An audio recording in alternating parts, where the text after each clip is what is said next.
नमस्कार दोस्तों, Hindi medium YouTube channel पे आपका स्वागत है।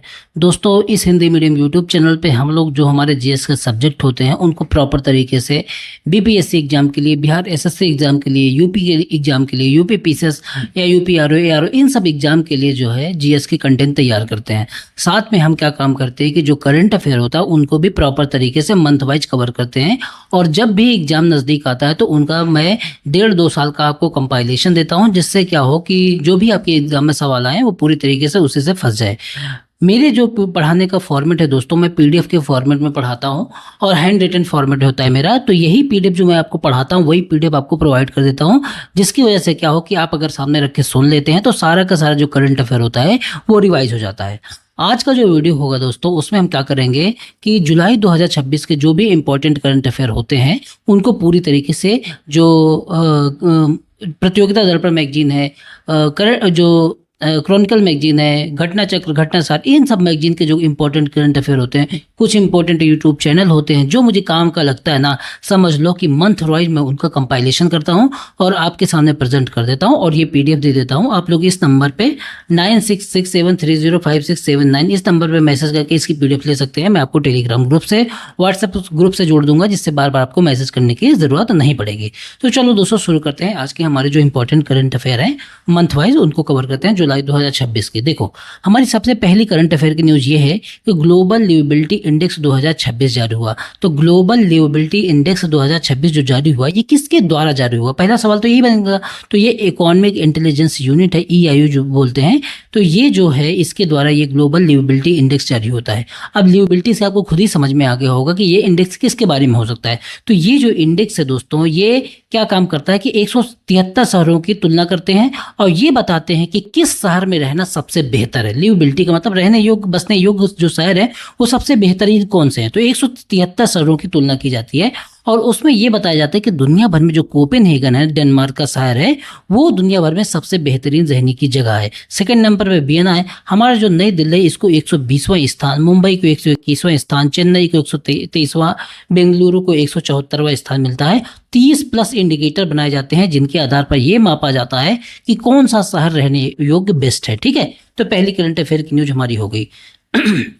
दूसरी करंट अफेयर की न्यूज ये है कि विंबलडन 2026 जो टेनिस का, मतलब कि समझ लो कि प्रतियोगिता होती है, विंबलडन होता है, ऑस्ट्रेलियन ओपन होता है, यूएस ओपन होता है, 4 होते हैं। ठीक है, तो उसमें जो विंबलडन है ना, तो जो फ्रेंच ओपन होता है, तो विंबलडन जो हुआ तो उसके विजेता कौन हुए? तो इसके पुरुष एकल के, जो हमारे काम का, वैसे तो पुरुष एकल के, फिर डबल के, इन सब के विजेता अलग अलग होते हैं, लेकिन हमारे काम का या बार बार जो सवाल जहाँ से पूछे जाते हैं वो ये है कि अगर पुरुष एकल है तो पुरुष एकल का विजेता कौन हुआ है, महिला एकल है तो महिला एकल का विजेता कौन हुआ है, किस देश की है, यहाँ तक जाके सवाल पूछा गया है। तो पुरुष एकल के विजेता जो है इनका नाम है जेनिक सिनर, ये है इटली के। उप विजेता कौन है? अलेक्जेंडर ज़्वेरेव है, ये जर्मनी के हैं। और जो विजेता बने हैं जेनिक सिनर इटली के जो हैं, ये इनका लगातार दूसरा और कैरियर का 5वां ये ग्रैंड स्लैम है। ठीक है, तो ये दिमाग में रखना। महिला एकल की विजेता कौन है? तो इनका नाम है लिंडा नोस्कोवा, लिंडो नोस्कोवा। ये कहाँ की है? ये चेक रिपब्लिक की है और इन्होंने चेक रिपब्लिक की ही कारोलिना मुचोवा को इनको है हराया है। ठीक है, तो ये दिमाग में रखना। ठीक है, चलो अगली इन्फॉर्मेशन पे आओ। अगली इन्फॉर्मेशन ये है कि प्रति व्यक्ति यार जो पर कैपिटा इनकम होती है, इसके मामले में सबसे अधिक पर कैपिटा इनकम कहाँ पे, कौन वाला राज्य कौन सा है? सबसे कम per capita income, per capita income का मतलब है कि जो हमारा जीडीपी होता है दोस्तों, ग्रॉस डोमेस्टिक प्रोडक्ट होता है, उसको अगर हम आप टोटल पॉपुलेशन से, टोटल जनसंख्या से भाग दे दें तो क्या निकलता है? तो प्रति व्यक्ति आय निकलती है। और इसके हिसाब से सबसे अधिक जो प्रति व्यक्ति आय है वो है सिक्किम स्टेट की। ये कितना है? 7,07,179 है। उसके बाद सेकेंड नंबर पे गोवा है। सबसे कम जो है प्रति व्यक्ति आय कहाँ की है? ये हमारे बिहार की है, ये 68,624 है। उसके बाद जो है सबसे कम बिहार की है और फर्स्ट नंबर पे सिक्किम है, दूसरे पे गोवा है और तीसरे नंबर पे दिल्ली है। तो ये आपको दिमाग में रखना है। इसी महीने जुलाई में जगन्नाथ यात्रा होती है। तो जगन्नाथ यात्रा जो शुरू हुई 16 जुलाई से लेकर 24 जुलाई तक। अब आपसे ये पूछा जा सकता है कि यात्रा की शुरुआत जो होती है, इसको बोलते हैं, यात्रा की शुरुआत को बोलते हैं देवा स्नान यात्रा, स्नाना यात्रा है। जब स्नान करने के बाद यहीं से जगन्नाथपुरी की यात्रा शुरू होती है और ये कहाँ पे होता है? पूरी उड़ीसा में। इसमें भगवान जगन्नाथ, भगवान बलभद्र एवं देवी सुभद्रा 3 मतलब की मूर्ति होती हैं और उन्हीं को 108 पवित्र कलशों से स्नान कराया जाता है और फिर ये जो जगन्नाथ यात्रा है ये शुरू होती है। तो यही 3 भगवान जगन्नाथ हैं, बलभद्र हैं और देवी सुभद्रा हैं। ठीक है, अब पूछ लेगा भाई, इसलिए आपको याद रखना है। मुझे जो काम की इन्फॉर्मेशन लगती है मैं आपको बता देता हूँ। ऑर्गेनाइज कब होता है? आषाढ़ माह में, जून जुलाई में ऑर्गेनाइजेशन होता है। और इसको जो है आषाढ़ माह के चंद्र महीने के शुक्ल पक्ष में इसका होता है। तीनों रथ अलग अलग नाम के, अलग अलग रंग के जो देवी देवता हैं उनकी फोटो अलग अलग तरीके के दिखाई देती है आपको, अलग अलग रथ भी दिखाई देते हैं। ठीक है, चलो अगली इन्फॉर्मेशन पे आओ। अगली इन्फॉर्मेशन है नेल्सन मंडेला के बारे में। तो नेल्सन मंडेला इंटरनेशनल डे हर साल मनाया जाता है। और हर साल कब मनाया जाता है? हर साल मनाया जाता है 18 जुलाई को। इस बार भी 18 जुलाई 2026 को नेल्सन मंडेला इंटरनेशनल दिवस मनाया गया।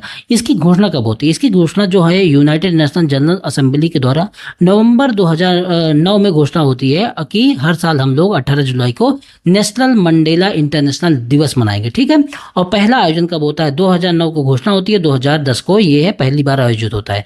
कोई नहीं जानता कि क्या पूछेगा, इसलिए हम सारी इन्फॉर्मेशन, कुछ आपको लग सकता है कि हमारे कान की इन्फॉर्मेशन नहीं है, लेकिन जब हम एग्जाम सेंटर में जाते हैं या एग्जाम के दौरान होते हैं तो हमको लगता ही नहीं कि भाई ये भी पूछने लायक चीज़ थी क्या जो इसने पूछ लिया। तो हम कुछ भी छोड़ेंगे तो फिर वही होगा कि रिस्क में रहेंगे, पता नहीं क्या पूछ लिया। इसलिए हमको पूरा का पूरा कवर करना होता है। इस बार की जो थीम रही है नेशनल मंडेला इंटरनेशनल डेज की, वो रही है it's still in our hand to combat poverty and inequality. ठीक है, तो ये दिमाग में रखें, it's still in our hand to combat poverty and inequality, मतलब कि हमारे हाथ में ही है पॉवर्टी से लड़ना और इनइक्वलिटी जो असमानता है उससे लड़ना। ठीक है, तो ये दिमाग में रखना। नेल्सन मंडेला जो है, इनके विषय में थोड़ी सी इन्फॉर्मेशन ले लो। ये साउथ अफ्रीका के पहले प्रेसिडेंट थे, गांधीवादी नेता थे। गांधीवादी तरीके से वहाँ पे श्वेत लोग थे उनके खिलाफ इन्होंने आंदोलन किया था। और पहले ब्लैक प्रेसिडेंट है साउथ अफ्रीका के। रंग भेद के खिलाफ इन्होंने लड़ाई की थी।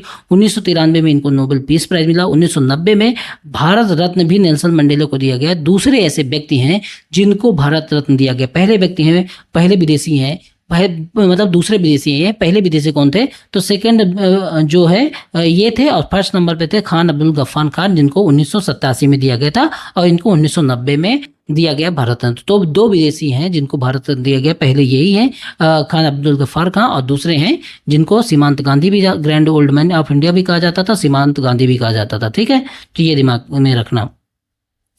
और grand old man of India इन्हीं को कहा जाता था कि दादा भाई नौरोजी को, थोड़ा कंफर्म कर लेना। लेकिन इतना पता है कि सीमांत गांधी, लाल कुर्ती आंदोलन जो चला था, उनके प्रणेता यही थे। ठीक है, 1990 में इनको जो है नोबेल प्राइज मिलता है। किनको? वो भारत रत्न मिलता है किसको? नेल्सन मंडेला को। ठीक है, चलो अगले इन्फॉर्मेशन पे आओ। वर्ल्ड हैप्पीएस्ट सिटी 2026 का सर्वे होता है। तो ये किसके द्वारा होता है कि दुनिया में कौन सा शहर जो है जो सबसे खुश है, रहने योग्य शहर है, वो मैंने आपको बता दिया। सबसे खुश जो शहर है उसकी जो मतलब कि सर्वे कराता है, तो कौन सा कराता है? तो टाइम्स, जो मैगजीन टाइम्स आउट है, तो उसी के द्वारा ये वर्ल्ड हैप्पीएस्ट सिटी 2026 का जो सर्वे करवाया जाता है। और इसके हिसाब से बाथ जो इंग्लैंड का शहर है, ये जो है ये दुनिया में सबसे ज़्यादा हैप्पीएस्ट सिटी है। 10वें नंबर पे राजस्थान का जयपुर आता है सबसे खुशहाली में। हमारे देश का पहला जो सबसे खुशहाल शहर है वो कौन है? जयपुर है। और दूसरे नंबर पे कौन? पहला बाथ है, दूसरे नंबर पनामा सिटी है, पनामा का। और 10वां नंबर जो आता है हमारे जयपुर का आता है। एस जानकी का निधन हो गया। तो एस जानकी कौन थी? तो पहली बात तो ये दिमाग में रखना कि ये प्लेबैक सिंगर थी तमिलनाडु की, और इन्होंने 48,000 से ज़्यादा गाने गाए हैं। इनको नाइटिंगेल ऑफ साउथ इंडिया कहा जाता था। तो ये भी दिमाग में रखना। 2013 में इनको पद्म भूषण दिया गया। और किस स्टेट से आती थी? ये आंध्र प्रदेश स्टेट से आती थी। निधन इनका तमिलनाडु में हुआ। ठीक है, ज़्यादातर तमिल लैंग्वेज में ही इन्होंने गाने गाए हैं। विश्व जनसंख्या दिवस, अगली इन्फॉर्मेशन हमारी है कि विश्व जनसंख्या दिवस, वर्ल्ड पॉपुलेशन दिवस के बारे में। देखो, हर साल 11 जुलाई को जो है ये दिवस मनाया जाता है। ये 11 जुलाई को क्यों मनाया जाता है? क्योंकि 11 जुलाई 1987 को इसको शुरुआत हुई थी, जब विश्व की जनसंख्या 5 बिलियन के करीब पहुंच गई थी, 5 अरब के पास पहुंच गई थी। तभी जो है शुरुआत की गई कि हम हर साल जो है विश्व जनसंख्या दिवस, वर्ल्ड पॉपुलेशन डे मनाएंगे। और तभी से इसकी शुरुआत होती है और हर साल अब मनाया जाता है।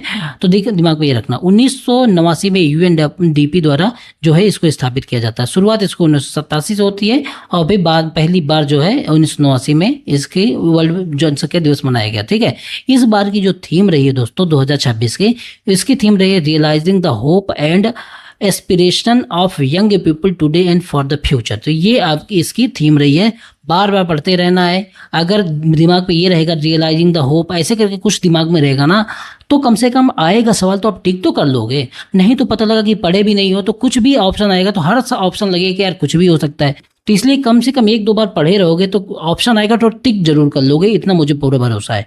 अगली इन्फॉर्मेशन पे आओ, ग्लोबल एयर पावर रैंकिंग 2026। तो ये किसके द्वारा, ग्लोबल एयर पावर में सबसे ज़्यादा मजबूत कौन है एयर पावर में, तो इसके विषय में एक संस्था है जिसका नाम है world directory of modern military aircraft, WDMA। इसके द्वारा ये ग्लोबल एयर पावर रैंकिंग 2026 जारी की गई और इसने ये बताया कि सबसे बेहतरीन एयर पावर में कौन है, तो USA है, दूसरे नंबर पर रशिया है और इंडिया की जो एयर फोर्स है, जो एयर पावर है, वो 3rd नंबर पे आती है। ठीक है, तो चलो खेलो इंडिया यूथ गेम जो KIYZ है, ये खेलो इंडिया यूथ गेम 2026 का आयोजन कहाँ होता है, 8वें नंबर का खेलो इंडिया यूथ गेम है और ये तेलंगाना में आयोजित होता है। ठीक है, तो ये दिमाग तेलंगाना इसका मेजबानी करेगा और मिनिस्ट्री ऑफ जो हमारा यूथ अफेयर है सेंट्रल का, यूनियन का, उसी के द्वारा ये जो है हर साल खेलो इंडिया यूथ गेम का आयोजन किया जाता है। इस बार तेलंगाना में होगा। ठीक है, 7वां जो हुआ था दोस्तों ये 4 से 17 मई 2025 को हुआ था। ठीक है, तो ये दिमाग में रखना है। इसमें पहला स्थान महाराष्ट्र को मिला था, 158 मेडल जीते थे, दूसरा हरियाणा को, तीसरा राजस्थान को। तो ये 7वां था। इस बार का 8वां कहां पे होगा, ये तेलंगाना में होगा। लॉर्ड में टेस्ट ऑनर बोर्ड पर नाम दर्ज कराने वाली पहली महिला क्रिकेटर कौन बन गई हैं, तो इनका नाम है दोस्तों क्रांति Gaur.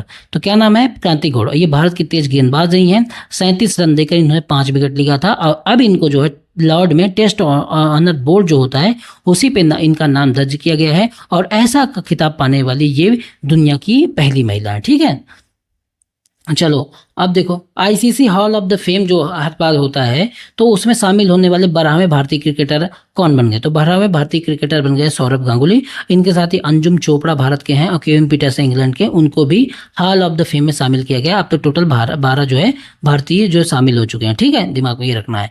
Commonwealth table tennis championship 2026, इसका आयोजन जो है ये 22वें नंबर का था। इसका आयोजन दिल्ली में होता है। एक टेबल टेनिस की बात हो रही, कॉमनवेल्थ गेम्स की बात नहीं हो रही है। ठीक है, तो वो ग्लासगो में हो रहा। ठीक है, तो अभी दिमाग में ये रखना कि दिल्ली में टेबल टेनिस चैंपियनशिप 2026 हुई कॉमनवेल्थ की। और इसका जो मैस्कट था दोस्तों, इसका मैस्कट था मयूर और ये भारत के राष्ट्रीय पक्षी जो मोर है उसी से प्रेरित था। अब ये जो चैंपियनशिप होगी ये कब होगी, 27 जुलाई से लेकर 2 अगस्त 2026 में नई दिल्ली में होगी। तो ये दिमाग में रखना है आपको। गिर राष्ट्रीय उद्यान कहाँ पे, तो ये आपको पता है कि गुजरात में है। अब यहाँ पे हुआ क्या कि 60 वर्षों के बाद यहाँ इंडियन ग्रे हॉर्नबिल बर्ड जो है इसको फिर से बसाया गया है। गुजरात में इसको चिलोट्रो कहते हैं, चिलोट्रो कहा जाता है। और ये क्या है, ये एक इंडियन ग्रे हॉर्नबिल बर्ड है, इसको जो है गिर राष्ट्रीय उद्यान में फिर से जो है बसाया गया। तो ये दिमाग में रखना। Fortune India most powerful women 2026 की कौन है, फॉर्चून जो पत्रिका है उसके द्वारा, ये फॉर्चून संस्था है उसके द्वारा ये जो है हर साल निकाला जाता है कि मोस्ट पावरफुल वुमेन दुनिया भर की कौन है। तो मोस्ट पावरफुल दुनिया भर के निकाला ही जाता है, साथ में भारत की भी निकाला जाता है। तो टॉप 5 में देखो कौन कौन सी हैं। रिलायंस की फाउंडेशन की नीता अंबानी है, सेकंड नंबर भारत की तरफ से। ठीक है, तो इंडिया की मोस्ट पावरफुल पहले नंबर पर नीता अंबानी है, दूसरे नंबर पर रोशनी नडार है, तीसरे नंबर पर रेड्डी सिस्टर्स, चौथे नंबर पे सावित्री जिंदल और 5वें नंबर पर प्रीति अडानी। तो ये बार बार पढ़ते रहोगे तो सब याद हो जाएगा भाई। देखो कोरकू जनजाति जो है इसके विषय में न्यूज़ थी कि जो है वन भूमि, इन्होंने MP की कोरकू जनजाति और इन्होंने वन भूमि से अतिक्रमण हटाने की कार्रवाई के प्रति जो है विरोध किया है। तो मतलब इस जो वनों के को लेकर जनजातियों के जो अधिकार होते हैं उनकी लड़ाई लड़ते रहते हैं, तो उसी से संबंधित की बात थी। तो आपसे ये पूछा जा सकता है कि कोरकू जनजाति जो है ये कहाँ की है, तो आप बताएंगे MP की है। ठीक है, अगली इन्फॉर्मेशन पे आओ। नाटो शिखर सम्मेलन 2026 का आयोजन होता है। तो आपसे पूछा जाएगा कि नाटो शिखर सम्मेलन जो है इसका आयोजन 2026 का कहाँ हुआ, तो ये अंकारा तुर्की में इसका हुआ। अध्यक्ष कौन है नाटो के महासचिव के, इनका नाम है नाटो के महासचिव जो इसके अध्यक्षता इन्होंने की, इनका नाम है मार्क रूटे। 2004 में भी इस्तांबुल में हुआ था। तो दूसरी बार है जब ये नाटो का शिखर सम्मेलन तुर्की में हुआ है। नाटो जो है इसका जो अभी देखो ये जो नाटो का शिखर सम्मेलन 2026 की बात हो रही, 2025 में जो नाटो का शिखर सम्मेलन हुआ था 24 से 25 जून को, ये कहाँ हुआ था, तो ये नीदरलैंड में हुआ था। और नाटो का इस बार का सम्मेलन कहाँ हुआ, अंकारा तुर्की में। ठीक है, अब नाटो के विषय में समझ लो दोस्तों। नाटो क्या है, ये नॉर्थ अटलांटिक ट्रीटी ऑर्गेनाइजेशन है, एक तरीके का मिलिट्री एलियंस है। इसकी स्थापना होती है 4 अप्रैल 1949 को। हेडक्वार्टर कहाँ है, ब्रुसेल्स बेल्जियम में। 32 मेंबर हैं और सबसे लेटेस्ट मेंबर है स्वीडन। सचिव कौन है, मार्क रूटे। वाशिंगटन ट्रीटी के नाम से भी जाना जाता है। दोस्तों ये बना था जब वार्सा पैक्ट होता है USSR और और यूएसए जो दो गुट बन गए थे, उन्हीं का एक मिलिट्री ऑर्गेनाइजेशन है। जैसे यूएसएसआर जो रशिया था उसके साथ जो संबंधित थे, जो समाजवादी देश थे, उन्होंने वार्सा पैक्ट बनाया था, और जो यूएसए और साथ में जो पूंजीवादी देश थे जो यूएसए के साथ थे, उन्होंने नाटो मिलिट्री संगठन बनाया था कि कोई देश दूसरे उन पे हमला करता है तो सारे देश मिलकर लड़ेंगे, तो इसके लिए एक संगठन बनाया। ठीक है, तो वही है नाटो। ठीक है, 2027 में इसका जो आयोजन होगा कहाँ होगा, तो तिराना अल्बानिया में होगा। ठीक है, ये देखो। और 2026 में कहाँ हुआ, अंकारा तुर्की में हुआ।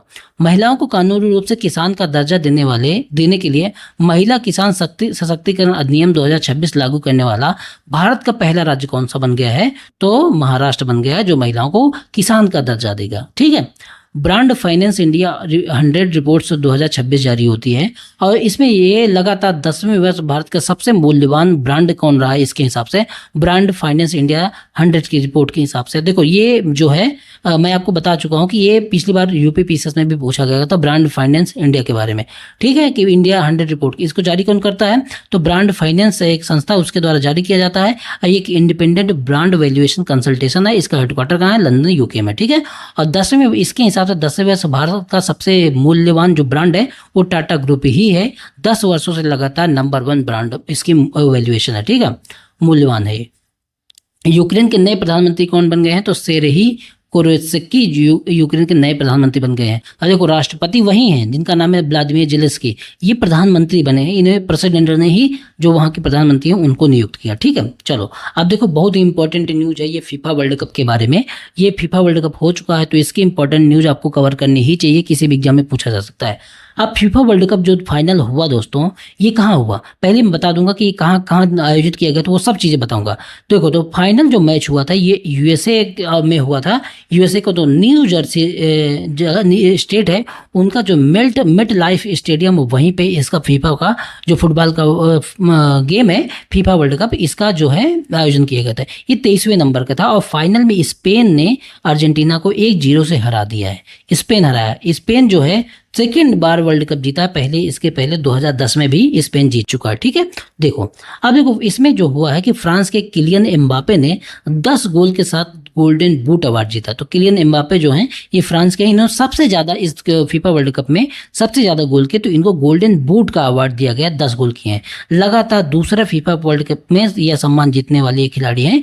दूसरी बार पहले इसके पहले जब हुआ था ये फीफा वर्ल्ड कप, उसमें भी इन्होंने सबसे ज़्यादा गोल किए थे, उस टाइम भी इनको गोल्डन बूट अवार्ड दिया गया था, और इस बार भी इनको गोल्डन बूट अवार्ड दिया गया। तो ये याद रखना बहुत इंपॉर्टेंट है।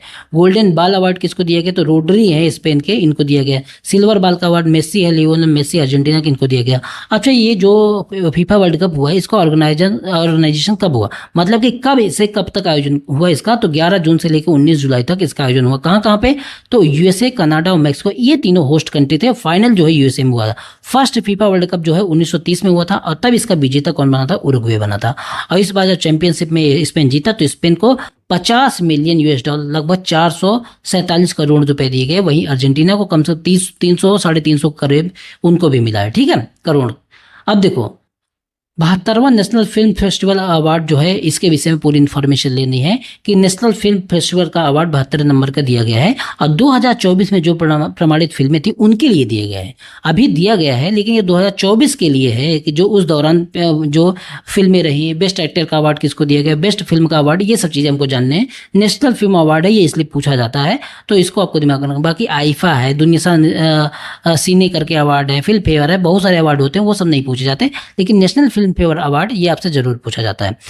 तो इसमें बेस्ट फीचर फिल्म का अवार्ड किसको दिया गया, तो आर्टिकल 370 को दिया गया है।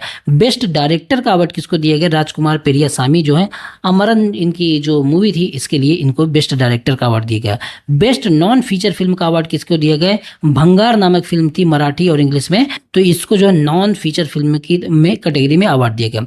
बेस्ट पॉपुलर फिल्म की में कैटेगरी में किसको अवार्ड दिया गया, तो कल की 28/2898 AD इस पिक्चर को जो है बेस्ट पॉपुलर फिल्म है, सब इंपॉर्टेंट है, दिमाग में रखना। बेस्ट फीचर फिल्म में ये है 370, बेस्ट नॉन फीचर फिल्म में बंगार है, और बेस्ट पॉपुलर फिल्म में है कल की 2898 AD। ठीक है। बेस्ट एक्टर का अवार्ड किसको दिया गया, तो मम्मूटी जो एक्टर हैं केरला के, तो उनको दिया गया है ब्रह्मा युगम मूवी के लिए। कार्तिक आर्यन को चंदू चैंपियन के लिए दिया गया, तो इनको दोनों को बेस्ट एक्टर का अवार्ड दिया गया है। बेस्ट एक्ट्रेस का अवार्ड किसको दिया गया, अयामी गौतम को, आर्टिकल 370 जो फिल्म है उसी के लिए बेस्ट एक्ट्रेस का अवार्ड यामी गौतम को दिया गया। बेस्ट डेब्यू डायरेक्टर का अवार्ड किसको दिया गया, रणदीप हुड्डा को, वीर सावरकर जो मूवी उन्होंने डायरेक्ट की थी उसके लिए दिया गया है। और ये पहली बार ये जो नेशनल फिल्म अवार्ड है ये 10 अक्टूबर 1958 को दिए गए थे। और ये किसके द्वारा, जो कौन सी मिनिस्ट्री है जिसके द्वारा ये अवार्ड का आयोजन किया जाता है, तो नेशनल फिल्म डेवलपमेंट जो कॉर्पोरेशन है इसके साथ ही, और हमारा जो सूचना प्रसारण मंत्रालय है शायद उसके द्वारा जो है, उस मिनिस्ट्री के द्वारा, उस मंत्रालय के द्वारा इसका आयोजन किया जाता है। ठीक है। तो प्रेजेंट कौन करता है, नेशनल फिल्म डेवलपमेंट कॉर्पोरेशन 2021 से प्रेजेंट करता है। 10 अक्टूबर 1954 से शुरुआत हुई थी। ठीक है। चलो, राष्ट्रीय अल्पसंख्यक आयोग NCM, इसके नए अध्यक्ष कौन बन गए, तो हरजीत सिंह ग्रेवाल हैं, ये राष्ट्रीय अल्पसंख्यक आयोग के अध्यक्ष बन गए हैं। इकबाल सिंह लालपुरा की जगह इन्होंने ली। इसकी स्टैटिक इन्फॉर्मेशन भी देख लो, ये भी पूछा जा सकता है बिहार यूपी इन सब के एग्जामों में, कि बताओ कि राष्ट्रीय अल्पसंख्यक आयोग है ये किस तरीके की बॉडी है, तो एक ये स्टैच्यूरी बॉडी है, एक एक्ट ला के इसको बनाया गया था। ठीक है। तो किसी तरीके की कॉन्स्टिट्यूशनल बॉडी नहीं है, एक स्टैच्यूरी बॉडी है। इसका गठन होता है national commission for minority act 1992, उसी के तहत आके ये एक बॉडी बनाई गई। इसमें जो इसका कंपोजिशन, इसमें चेयरपर्सन होते हैं, वाइस चेयरपर्सन होते हैं और 5 मेंबर होते हैं, तो टोटल 7 मेंबर होते हैं। इनकी नियुक्ति कौन करता है, तो केंद्र सरकार करती है, मतलब राष्ट्रपति करते हैं, और वही केंद्र सरकार जिनकी सिफारिश करती है तो राष्ट्रपति ही करते हैं। ठीक है। चलो, चीता आंदोलन, फायर प्रोटेस्ट है जिसको चीता आंदोलन बोलते हैं, ये कहाँ, ये किस लिए फेमस हुआ, तो MP का जो छतरपुर और पन्ना जिला है, यहाँ पे गोंड जनजाति है, कोल जनजाति है, इन्होंने क्या काम किया, केन बेतवा लिंक परियोजना है, इसके तहत एक बांध बनाया जा रहा है। केन बेतवा लिंक हो रहा है, तो इसके तहत ये जो बांध बनाया जा रहा है, इस बांध को नाम है दौधन बांध। इसी निर्माण के विरोध में इन्होंने चीता आंदोलन किया है। तो अपने आप को जलाने जैसा प्रतीकात्मक रूप से चिता पे लेट कर इन्होंने अपने जल जंगल और जमीन को बचाने के लिए आंदोलन किया, जिसका नाम है चीता आंदोलन। अब 3 जुलाई से 19 जुलाई के मध्य ये चला है। अब इनकी डिमांड क्या है कि जो पहली बात तो अगर इस जगह पे जहाँ जनजातियाँ रहती हैं उनका प्रॉपर तरीके से रिहेबिलिटेशन हो, पुनर्वास हो, मुआवजा दिया जाए, और जो उस समय पंचायत एक्सटेंशन, जो पंचायती राज एक्सटेंशन इन शेड्यूल एरिया जो एक्ट था 1996 का, उसको ढंग से लागू किया जाए। फॉरेस्ट राइट एक्ट जो है उसको ढंग से लागू किया जाए, और जो लैंड एक्ट है इनका सबसे पालन किया जाए, क्योंकि पालन नहीं किया जा रहा है इस केन बेतवा लिंक परियोजना के दौरान दौधन बांध के निर्माण के द्वारा। ठीक है। तो इसी चीज को लेके इनका आंदोलन था। अब ये है क्या, जो केन बेतवा लिंक परियोजना है ये भारत की पहली रिवर इंटरलिंकिंग प्रोजेक्ट है। यूपी और MP का जो 2 रिवर है केन और बेतवा, उनको जोड़ने की बात हो रही है। अब ये दौधन बांध जो है केन नदी पर, MP में पन्ना जो जगह है, पन्ना में, तो वहीं पे ये दौधन बांध बना है, किसमें, केन नदी पर। अब इसके द्वारा होगा क्या कि केन नदी पर बनाया गया और यही केन नदी का पानी बेतवा नदी में जाएगा। 221 किलोमीटर की ये दौधन नहर है। ठीक है। दौधन बांध जहाँ पे बनाया जा रहा है, लागत इसके 44,605 करोड़ है। फंडिंग कौन करता है, 90% केंद्र सरकार और 10% राज्य सरकारें करती हैं। तो सारी इन्फॉर्मेशन मैंने आपको एक जगह पे बता दी। ठीक है। नीति आयोग के नए CEO कौन बन गए हैं, अनुराग जैन है। 2 वर्ष के लिए जो है इनको नीति आयोग का CEO बनाया गया है। इन्होंने BVR सुब्रमण्यन का स्थान लिया है। बाबल मंडेप जो जमरू मध्य है, ये किसके किसके बीच में है, तो आप बताएंगे लाल सागर और अदन की खाड़ी को, ये बाबल मंडेप जो डमरू मध्य है, ये लाल सागर और अदन खाड़ी को, इधर लाल सागर इधर अदन खाड़ी, इन दोनों को जोड़ता है ये बाबल मंडेप जनसंधि। अब न्यूज में क्यों था, क्योंकि यमन जो हाउती रिबल्स हैं, हाउती रिबेलियंस कहाँ के हैं, यमन के हैं। इन्होंने ये घोषणा की है कि जो बाबल मंडेप जो स्टेट है, इससे होकर अगर सऊदी अरब की तरफ जो कोई जहाज जाता है, तो नेवल एम्बार्गो जो जाता है, तो जरूरत पड़ने पर ये उसको रोकेंगे, उस पर हमला भी करेंगे। इसलिए ये बाबल मंडेप जो डमरू मध्य है, ये न्यूज में था। तो आप दिमाग में रखना, ये दोनों को जोड़ता है। यमन के जो ये आपसे पूछा जाए कि हाउती रिबेलियंस कहाँ के हैं, तो यमन के हैं। ठीक है। तो ये दिमाग में रखना है। इन रास्तों से जो ऑयल टैंकर्स आते हैं उनको भी उन्होंने चेतावनी दी कि इस रास्ते से न जाएं। अब इनके विषय में जान लो। हाउती जो रिबेलियंस है, ये यमन का एक आर्म रिबेल ग्रुप है। 2014 में यमन की राजधानी सना पर इन्होंने कब्जा कर लिया था, और समर्थन इनको कौन देता है, ईरान देता है। बाबल मंडेप जो स्टेट है, इसके मीनिंग होता है गेट्स ऑफ टीयर, मतलब कि आंसुओं का द्वार कहा जाता है, अरब सागर का द्वार कहा जाता है, आंसुओं का द्वार कहा जाता है। ठीक है। इसको बाबल मंडेप स्टेट को, इसका मीनिंग होता है। बोर्डिंग कंट्री कौन कौन से देश इससे जुड़े हैं, तो यमन है, जिबूती है, इरिट्रिया है, ये तीनों जो देश जो है इससे जुड़े हैं। लोकेशन का है अरब पेंसुला और हॉर्न ऑफ अफ्रीका जो है वहीं पे ये बाबल मंडेब संधि है, ठीक है, जल संधि। अब देखो आईएनएस मालवल, मालवल ये क्या है, तो आईएनएस मालवल क्या है, स्वदेशी युद्धपोत है।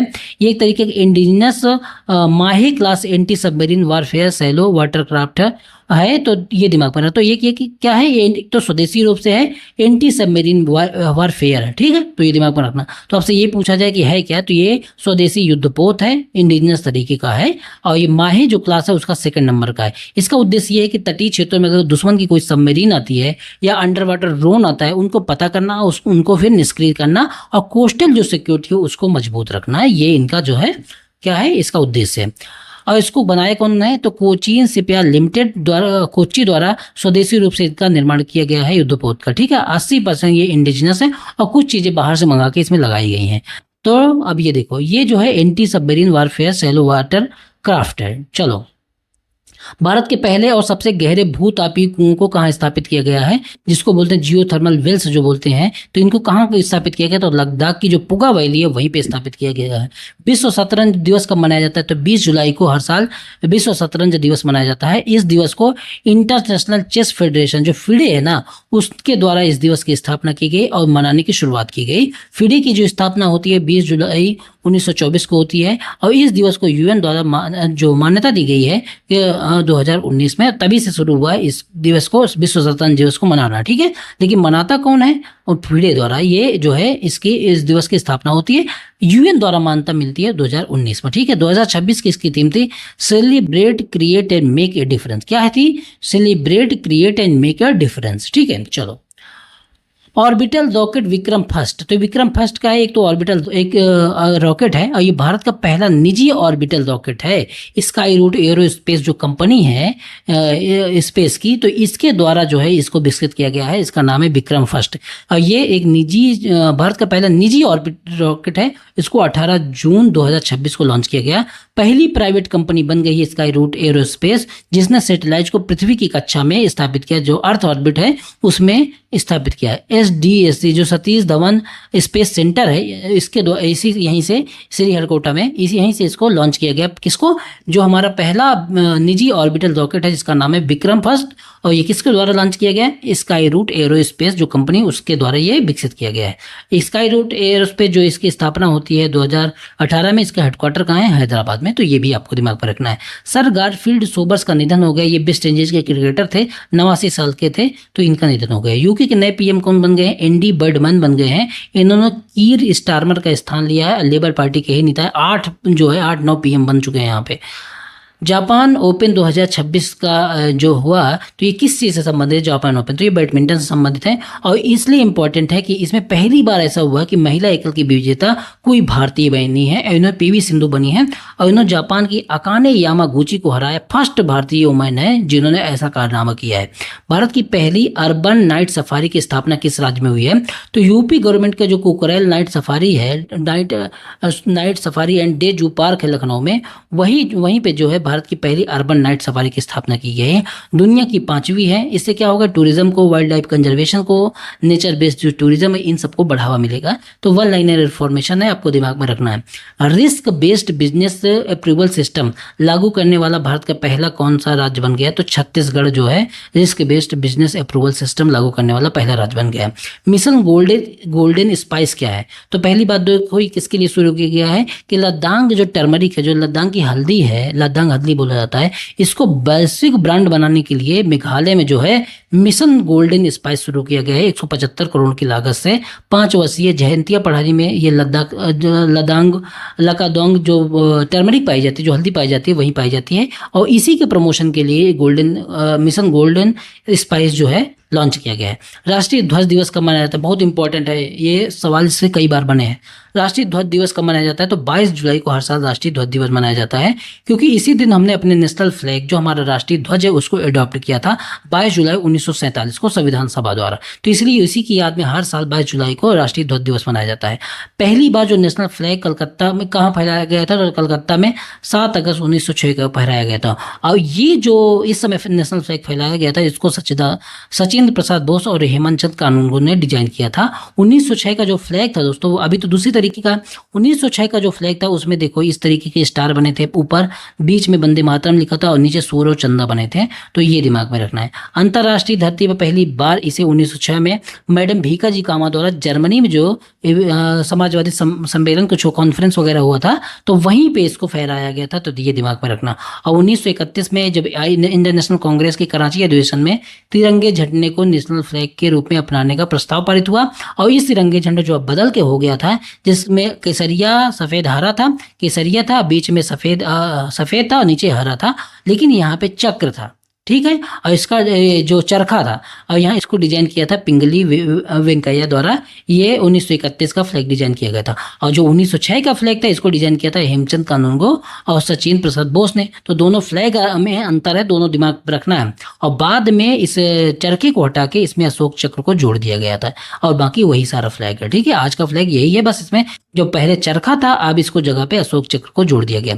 भारत की पहली इमर्सिव लैंग्वेज म्यूजियम का नाम क्या है? तो इसका नाम है शब्द लोक। ये कोलकाता में जो है बनाया गया है, भारत का पहला इमर्सिव लैंग्वेज म्यूजियम है। इससे क्या होगा, लिंग्विस्टिक जो हेरिटेज है, जो को ओरल और रिटन ट्रेडिशनल जो है, इनको इन ट्रेडिशन के विकास को आधुनिक तकनीक के माध्यम से प्रदर्शित किया जाएगा। तो इनको जो है डिजिटलीकरण किया जाएगा, जिससे क्या हो कि जो लैंग्वेज वगैरह है ये हमारी बची रहे, ठीक है। तो ये दिमाग में रखना है। लोकमान्य तिलक राष्ट्रीय पुरस्कार 2026 किसको दिया गया? तो अजीत डोभाल को। ये जो NSA है इनको दिया गया। कपास की खेती का जो है क्षेत्रफल में सबसे ज़्यादा कहाँ होती है? तो भारत में होती है। उत्पादन और खपत में जो है भारत सेकंड नंबर पे है, लेकिन क्षेत्रफल में कपास की खेती में पहले नंबर पे है। कपास को व्हाइट गोल्ड भी बोला जाता है। राष्ट्रमंडल खेल जो आयोजित हो रहा है दोस्तों, तो इस कहाँ पे हो रहा? तो ग्लासगो स्कॉटलैंड में 23 जुलाई से लेकर 2 अगस्त तक होगा, ठीक है। और ओपनिंग जो हुई है इसमें ओपनिंग फ्लैग किसने किया था? तो भारतीय फ्लैग बियरर कौन थी? मीराबाई चानू थी।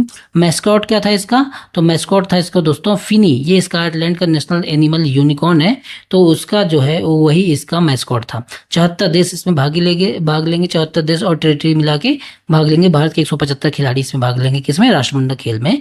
अब बाकी जब ये हो जाएगा तो पूरी इन्फॉर्मेशन हम अगले वीडियो में डाल देंगे, ठीक है, टेंशन मत लो।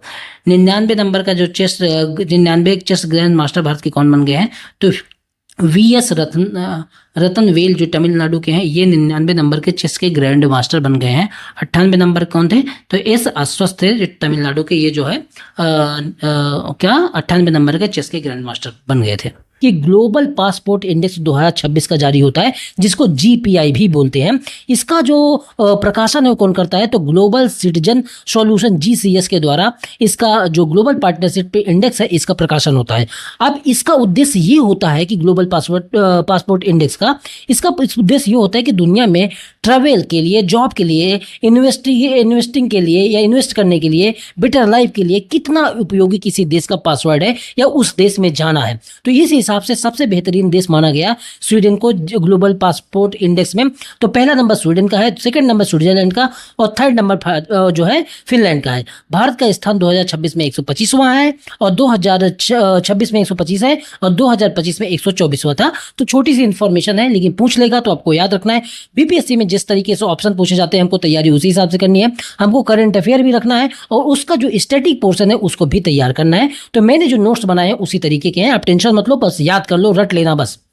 दूसरी इन्फॉर्मेशन ये है कि बोरोजुली वेटलैंड ये कहाँ पे है? तो बोरोजुली जो वेटलैंड है इसको जैव विविधता विरासत स्थल घोषित किया गया है, बायोडाइवर्सिटी जो हेरिटेज साइट्स घोषित किया गया है। तो आपसे ये पूछा जा सकता है ये है कहाँ पे? तो पहली बात तो है ये असम के सोनीपुर में है और नेशनल बायोडाइवर्सिटी अथॉरिटी जो NBA है हमारा, जिसका जो हेडक्वार्टर है चेन्नई में है, 2002 के करीब इसकी स्थापना होती है।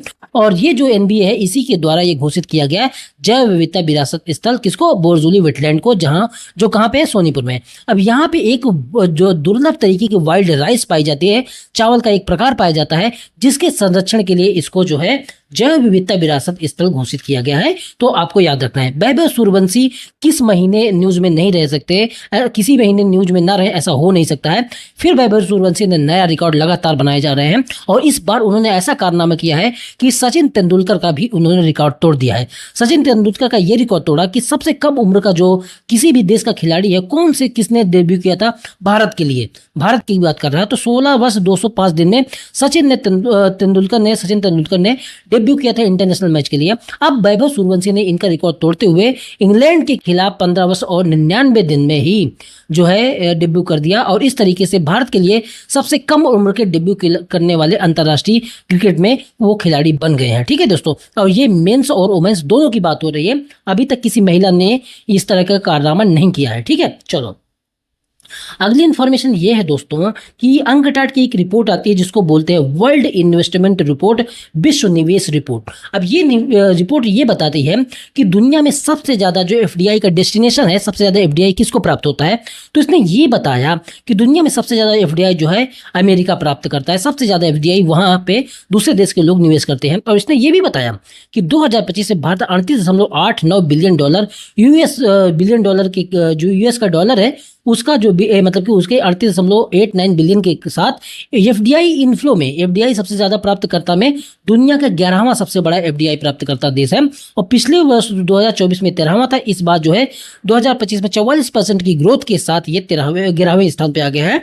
यूएसए सबसे बड़ा एफडीआई डेस्टिनेशन है। ये जो संस्था है दोस्तों, ये यूएन की संस्था है, वैश्विक व्यापार, निवेश और विकास के जो कार्य होते हैं उन पर ये रिपोर्ट्स वगैरह जारी करती है, उनके लिए काम करती है। इसकी स्थापना होती है 1964 में। इसका हेडक्वार्टर कहाँ पे है, जिनेवा में। मैं जल्दी जल्दी आपको कवर करवा रहा, बस एक दो बार आप वीडियो को सुन लेना, इतनी गारंटी अगर ये रट गया तो इससे बाहर सवाल नहीं जाने वाले हैं, क्योंकि मैंने इसको इसी तरीके से डिजाइन किया है, इतनी एक्सटेंसिव तरीके से मैंने इस पर करंट अफेयर डाली है कि फिर कुछ पढ़ने की जरूरत आपको नहीं पड़ने वाली है। अगली इंफॉर्मेशन ये कि ज्येष्ठ वर्ण महाविहार बौद्ध मठ को यूनेस्को की एशिया पैसिफिक हेरिटेज अवार्ड 2025 जो है प्रदान किया गया। तो ज्येष्ठ वर्ण महाविहार बौद्ध मंदिर यह है कहाँ पे जिसको UNESCO Asia Pacific heritage award 2025 दिया गया, तो ये है नेपाल के पाटन में, ललितपुर में। तो ये जो है गोरखा अर्थक्वेक जब आया था तो उस दौरान जो है इस मंदिर के लोगों ने, इस मंदिर को संरक्षण करने वाले लोगों ने बहुत बढ़िया काम किया था, जिसकी वजह से इसको UNESCO Asia Pacific heritage award 2025 दिया गया। ठीक है, इसको गोल्डन टेम्पल भी कहते हैं। ठीक है, चलो ट्राइब एक्स एक डिजिटल लर्निंग प्लेटफॉर्म है। ये किसके द्वारा लॉन्च किया गया है, तो ट्राइब एक्स जो डिजिटल लर्निंग प्लेटफॉर्म है ये जनजातीय कार्य मंत्रालय द्वारा उड़ीसा से जारी किया गया। भारत का जो मतलब कि यूनियन का जो जनजातीय कार्य मंत्रालय है उसके द्वारा जारी किया गया। इसका उद्देश्य ये है कि भारत के जितनी भी ट्राइब हैं उनका जो आर्ट है, लैंग्वेज है, कल्चर है, ट्रेडिशनल नॉलेज है, उसको डिजिटल माध्यम से दूसरे लोगों तक पहुंचाना, उसको डिजिटल लाइब्रेरी के माध्यम से, उसका डिजिटलीकरण के माध्यम से, सब कुछ AI के यूज करते हुए इस ऐप को बनाया गया है, क्योंकि जिससे उनकी कल्चर को, उनके आर्ट को, लैंग्वेज को, सब चीज़ों को प्रमोशन किया जा सके। ठीक है, तीसरी अगली चीज पे आओ कि तीजन बाई का निधन हो गया है। तो तीजन बाई कौन थी, तो ये पांडवनी लोक कला से, जो पांडव महाभारत की लोक कला शैली थी उसके पांडवनी लोक कला उसको बोलते हैं, तो उससे संबंधित ही इनका निधन हो गया है। इनको पद्मश्री, पद्मभूषण ये भी दिया जा चुका है, तो ये भी आपको दिमाग में रखना है। तो ये कौन थी, एक लोक कला से संबंधित थी और इनका जो निधन हो गया ये छत्तीसगढ़ थी। अगली इन्फॉर्मेशन देखो, ICC women's world T20 world cup 2026 का खिताब किसने जीता, तो ऑस्ट्रेलिया ने इंग्लैंड को हरा के जीता और 7वीं बार ऑस्ट्रेलिया जीता है ICC women's T20 world cup. ठीक है, लॉर्ड्स में खेला गया। लॉर्ड्स कहाँ है, लंदन में, तो वहीं पे खेला गया। भारतीय टीम ने आज तक एक भी T20 आईसीसी वर्ल्ड कप नहीं जीता है। 50 ओवर का भी जीता था लेकिन T20 का वर्ल्ड कप नहीं जीता था, और ये 10वां संस्करण था। होस्ट करते थे इंग्लैंड और वेल्स, और फर्स्ट एडिशन तो 2009 में आईसीसी वुमेन्स T20 का हुआ था, तब उसका विजेता इंग्लैंड ही बना था। ठीक है, कुछ भी छोड़ना नहीं है, सब कुछ जल्दी जल्दी करवा रहा, बस ध्यान से सुनते जाओ और पीडीएफ लेकर रट लेना बस। बितांग आदि पूर्णा ये क्या है, तो बितांग आदि पूर्णा दोस्तों ये इंडोनेशिया का सर्वोच्च नागरिक सम्मान है, और ये किसको दिया गया, ये हमारे पीएम नरेंद्र मोदी जी को दिया गया। वहाँ के पीएम कौन है इंडोनेशिया के, तो प्रबोवो सुबियांतो हैं, उन्हीं के द्वारा ये सर्वोच्च नागरिक सम्मान जो इंडोनेशिया का हमारे पीएम नरेंद्र मोदी जी को दिया गया। अगली इन्फॉर्मेशन देखो कि एशियन टेनिस फेडरेशन जो ATF है, इसने किस भारतीय खिलाड़ी को प्लेयर एम्बेसडर नियुक्त किया है, तो उनका नाम है दोस्तों लिएंडर पेस। ठीक है, ये कहाँ खिलाड़ी है, भारत के खिलाड़ी हैं। पेरू के नए राष्ट्रपति कौन बन गए हैं, कंजर्वेटिव एक लीडर है जिनको नाम है काइकियो फुजिमोरी, ये जो है पेरू के नए राष्ट्रपति बन गए हैं। दोस्तों मैंने इसमें 12 तारीख तक की इन्फॉर्मेशन डाली है, तो चुपचाप आप इसको रट लेना है। उसमें अब देखो, ये अगर कोई न्यूज़ है ना तो इसे बहुत सारी न्यूज़ हो सकती है, लेकिन हमारे काम की सिर्फ ये न्यूज़ है, इसलिए मैंने सिर्फ इतनी ही डाली है चीज़ें। विश्व का सबसे पुराना बरगद कहाँ पाया गया, तो मुंगेर जो बिहार का डिस्ट्रिक्ट है वहीं पे सबसे पुराना बनियान ट्री पाया गया। और ये कितना पुराना है, ये कम से कम 700 साल पुराना है, और इसकी जो है यूरेनियम डेटिंग वगैरह करके जो है इसकी एज निकाली जाती है। ठीक है, चलो भारत का पहला ग्रीन फील्ड रिफाइनरी कम पेट्रोकेमिकल कॉम्प्लेक्स का उद्घाटन कहाँ पे किया गया? तो इसका उद्घाटन जो है पचपदारा राजस्थान में किया गया। अब देखो ये है क्या, ये जो कॉम्प्लेक्स टाइप का है रिफाइनरी कम पेट्रोकेमिकल, इससे क्रूड ऑयल से जो इसमें क्या होगा, क्रूड ऑयल को पेट्रोल, डीजल, एलपीजी इन सब ईंधन तो बदला ही जाएगा, साथ साथ प्लास्टिक, पॉलीमर, सिंथेटिक फाइबर और अन्य पेट्रोकेमिकल उत्पाद भी इससे बनाए जाएंगे। इसलिए इसको बोला गया है ग्रीन फील्ड रिफाइनरी कम पेट्रोकेमिकल कॉम्प्लेक्स। इसमें से जो ऑयल है, पेट्रोल है, डीजल, एलपीजी सब तो बनेगी ही बनेंगे, साथ में प्लास्टिक है, पॉलीमर है, सिंथेटिक फाइबर और अन्य जो है पेट्रोकेमिकल चीजें ये यहाँ से बनाई जाएंगी। ठीक है, चलो नीता अंबानी जो इनको जो है AAPI का मतलब है American association of physician of Indian origin. ठीक है, तो ये देखना है इसका humanitarian award, AAPI humanitarian award तथा key to city of Tampa award से इनको सम्मानित किया गया। किसको? नीता अंबानी को, USA में। ठीक है, चलो प्रम्बानन मंदिर ये कहाँ पे है? तो ये दोस्तों ये इंडोनेशिया में है और भारत और इंडोनेशिया ने मिलके इसके कंजर्वेशन और रजिस्ट्रेशन के लिए एक प्रोजेक्ट शुरू किया गया है। तो किस मंदिर के लिए प्रोजेक्ट शुरू किया है? तो आपसे ये पूछा जा सकता है। देखो कंबोडिया में बहुत सारे मंदिर हैं और जावा जो मतलब कि उधर एरिया है उसमें भी बहुत सारे मंदिर हैं। तो स्पेशल किस मंदिर के लिए शुरू किया गया? तो इसका नाम है प्रम्बानन मंदिर। ये यूनेस्को के वर्ल्ड हेरिटेज साइट्स भी है। ठीक है, चलो international centre for civilizational studies Manas एवं महाभारत, इसका उद्घाटन जो है कहाँ होता है? तो बिस्के जो किर्गिस्तान की राजधानी है वहीं पे इसका उद्घाटन होता है। भारत के सहयोग से एक रिसर्च और कल्चरल सेंटर बनाया जा रहा है यहाँ पे। ठीक है, चलो भारत का 98 नंबर का जो चेस के ग्रैंड मास्टर है वो कौन है? तो उनका नाम है S अश्वस्त। ये तमिलनाडु के हैं, 17 साल के हैं और ये भारत के 98 नंबर के ग्रैंड मास्टर हैं। अगली इन्फॉर्मेशन देखो, 2027 का जो ग्लोबल AI समिट होगा वो कहाँ पे होगा? तो वो जो है 21 से 22 जून को ये स्विट्जरलैंड में 2027 में होगा। ठीक है, दिमाग में ही रखना। और ये ग्लोबल जो AI समिट है ये क्या है? तो एक तरीके का इंटरनेशनल जो है कॉन्फ्रेंस है। ये AI के सेफ और रिस्पॉन्सिबल और ह्यूमन सेंट्रिक जो यूज है उसके उपयोग को बढ़ावा देता है कि कुछ भी AI का यूज करो तो उसके केंद्र में मानव रहे या मानवतावाद रहे, इसका बैड उपयोग ना करो, उसके लिए होता है ये ग्लोबल AI समिट। और ये पहली बार कहाँ हुआ था? ब्लेचली में 2023 में, ब्लेचली पार्क UK में हुआ था वो, मतलब कि यूनाइटेड किंगडम में। 2026 में भारत में हुआ, 2027 में जिनेवा में होगा और 2028 में ये UAE में होगा। तो सारी इंफॉर्मेशन आपको दिमाग में रखनी है। थोरियम की भंडार की खोज हुई है कहाँ पे? कर्नाटक का चामराजनगर है कर्नाटक में। और जियोलॉजिकल सर्वे ऑफ इंडिया द्वारा थोरियम भंडार की खोज होती है यहीं पे। मोनाजाइट सैंड होता है, उसी से ये थोरियम हमको प्राप्त होता है। तो थोरियम जो है डायरेक्ट यूज नहीं किया जाता, थोरियम को भी पहले यूरेनियम में जो है बदला जाता है और उसके बाद इसको जो न्यूक्लियर रिएक्टर होते हैं उनमें यूज किया जाता है। लेकिन कभी भविष्य में अगर थोरियम का यूज होने लगा तो डायरेक्ट तो हमारे पास ये बहुत ज्यादा इसके रिसोर्स होते हैं, तो ये दिमाग में रखना है। और ये कहाँ पाया गया? कर्नाटक के चामराजनगर में। एटॉमिक नंबर थोरियम का होता है 90, तो ये दिमाग में रखना है। इसको यूरेनियम 233 में बदलकर न्यूक्लियर रिएक्टर में यूज किया जाता है। ऑपरेशन ऑपरेशन अमिस्ताद, ये जो वर्ड है में ऑपरेशन अमिस्ताद, ये किस वजह से चर्चा में आया? क्योंकि वेनेजुएला में भूकंप आया था और उसी के लिए भारत सरकार द्वारा एक राहत अभियान चलाया गया। इसमें बहुत जी जो ग्लोब 17 हमारा ग्लोब मास्टर है ना, उसके द्वारा बहुत सारी सामग्री पहुंचाई गई। तो उसकी वजह से एक अभियान भारत सरकार ने शुरू किया एयरफोर्स के द्वारा, तो उसका नाम है ऑपरेशन अमिस्ताद। और अमिस्ताद क्या है? एक स्पेनिश वर्ड है जिसका नाम होता है, जिसका मतलब होता है फ्रेंडशिप। तो ये आपको दिमाग में रखना है ऑपरेशन अमिस्ताद है क्या। ठीक है, guardian of the blue horizon सम्मान, guardian of the blue horizon सम्मान ये किसको दिया गया? तो ये सेशेल्स का सबसे सर्वोच्च नागरिक सम्मान है और ये हमारे PM नरेंद्र मोदी को जब वहां हो गए तब उनको ये दिया गया। ठीक है, चलो अगली इंफॉर्मेशन देखो, देवा स्नान यात्रा या स्नाना यात्रा ये किससे संबंधित है? तो श्री जगन्नाथ मंदिर से संबंधित है और इसी के बाद जो है रथ यात्रा का प्रारंभ होता है। तो वन लाइनर इंफॉर्मेशन है, याद रखना। SDG इंडेक्स 2026, SDG इंडेक्स 2026 ये किसके द्वारा जारी होता है? तो United nation sustainable development solution network है, उसके द्वारा सस्टेनेबल डेवलपमेंट रिपोर्ट जारी की जाती है 2026 की और उसी में SDG इंडेक्स की बात की जाती है। तो इस रिपोर्ट में ये बताया जाता है कि भारत का स्थान SDG में जो सस्टेनेबल डेवलपमेंट गोल है 2026 में 94 नंबर पे है। और SDG जो 7 है जिसमें रूरल इलेक्ट्रिफिकेशन की बात की गई है, जो ग्रामीण विद्युतीकरण की बात की गई है, और SDG 9 जिसमें डिजिटल कनेक्टिविटी, डिजिटल तरीके से जो कनेक्टिविटी बढ़ाने की बात की गई, उसमें भारत ने उल्लेखनीय प्रगति की है और इसी वजह से भारत का स्थान जो है 94 है। SDG इंडेक्स 2026 में पहला स्थान किसका है? तो पहला स्थान है दोस्तों फिनलैंड का, दूसरा है स्वीडन का, तीसरा है डेनमार्क का। अब SDG जो सस्टेनेबल डेवलपमेंट गोल है ये क्या है?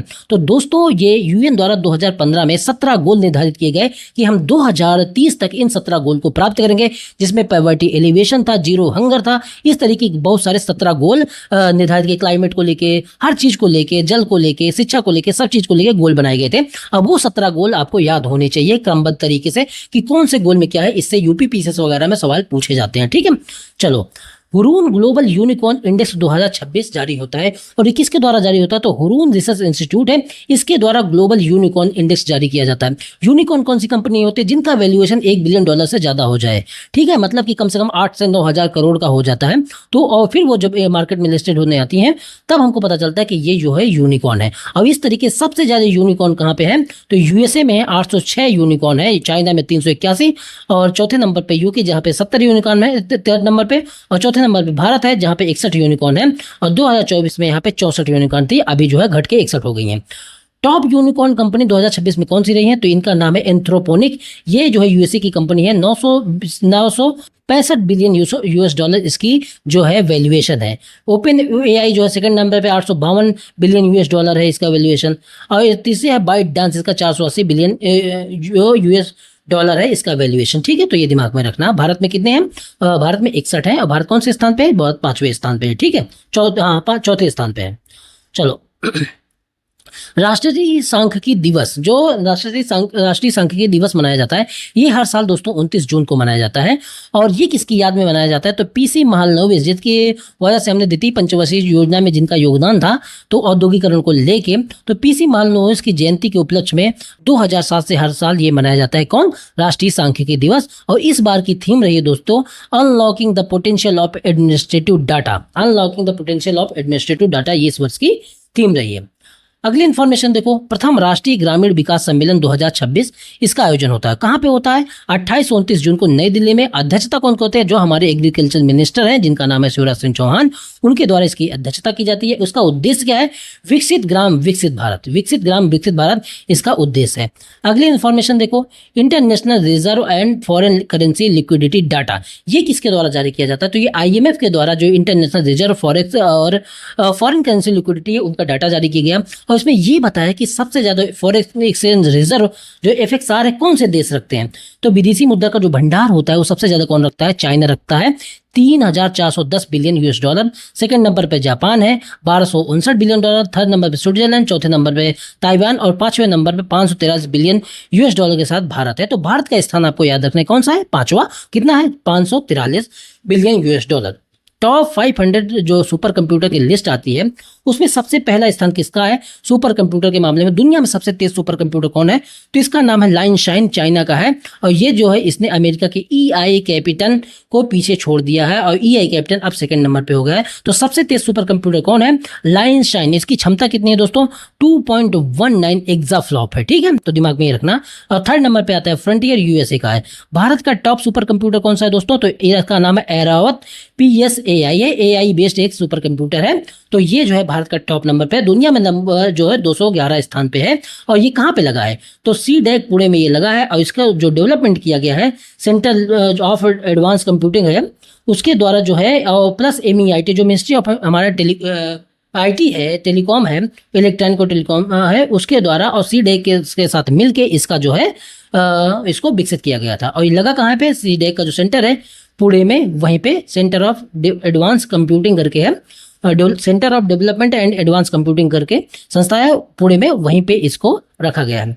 रिम पैक 2026 मैरीटाइम एक्सरसाइज ये कहाँ पे हुआ? तो 24 जून से 31 जुलाई तक ये रिम पैक जो मैरीटाइम एक्सरसाइज है ये होना है। ठीक है, 24 जून से 31 जुलाई तक। और ये कहाँ होगा?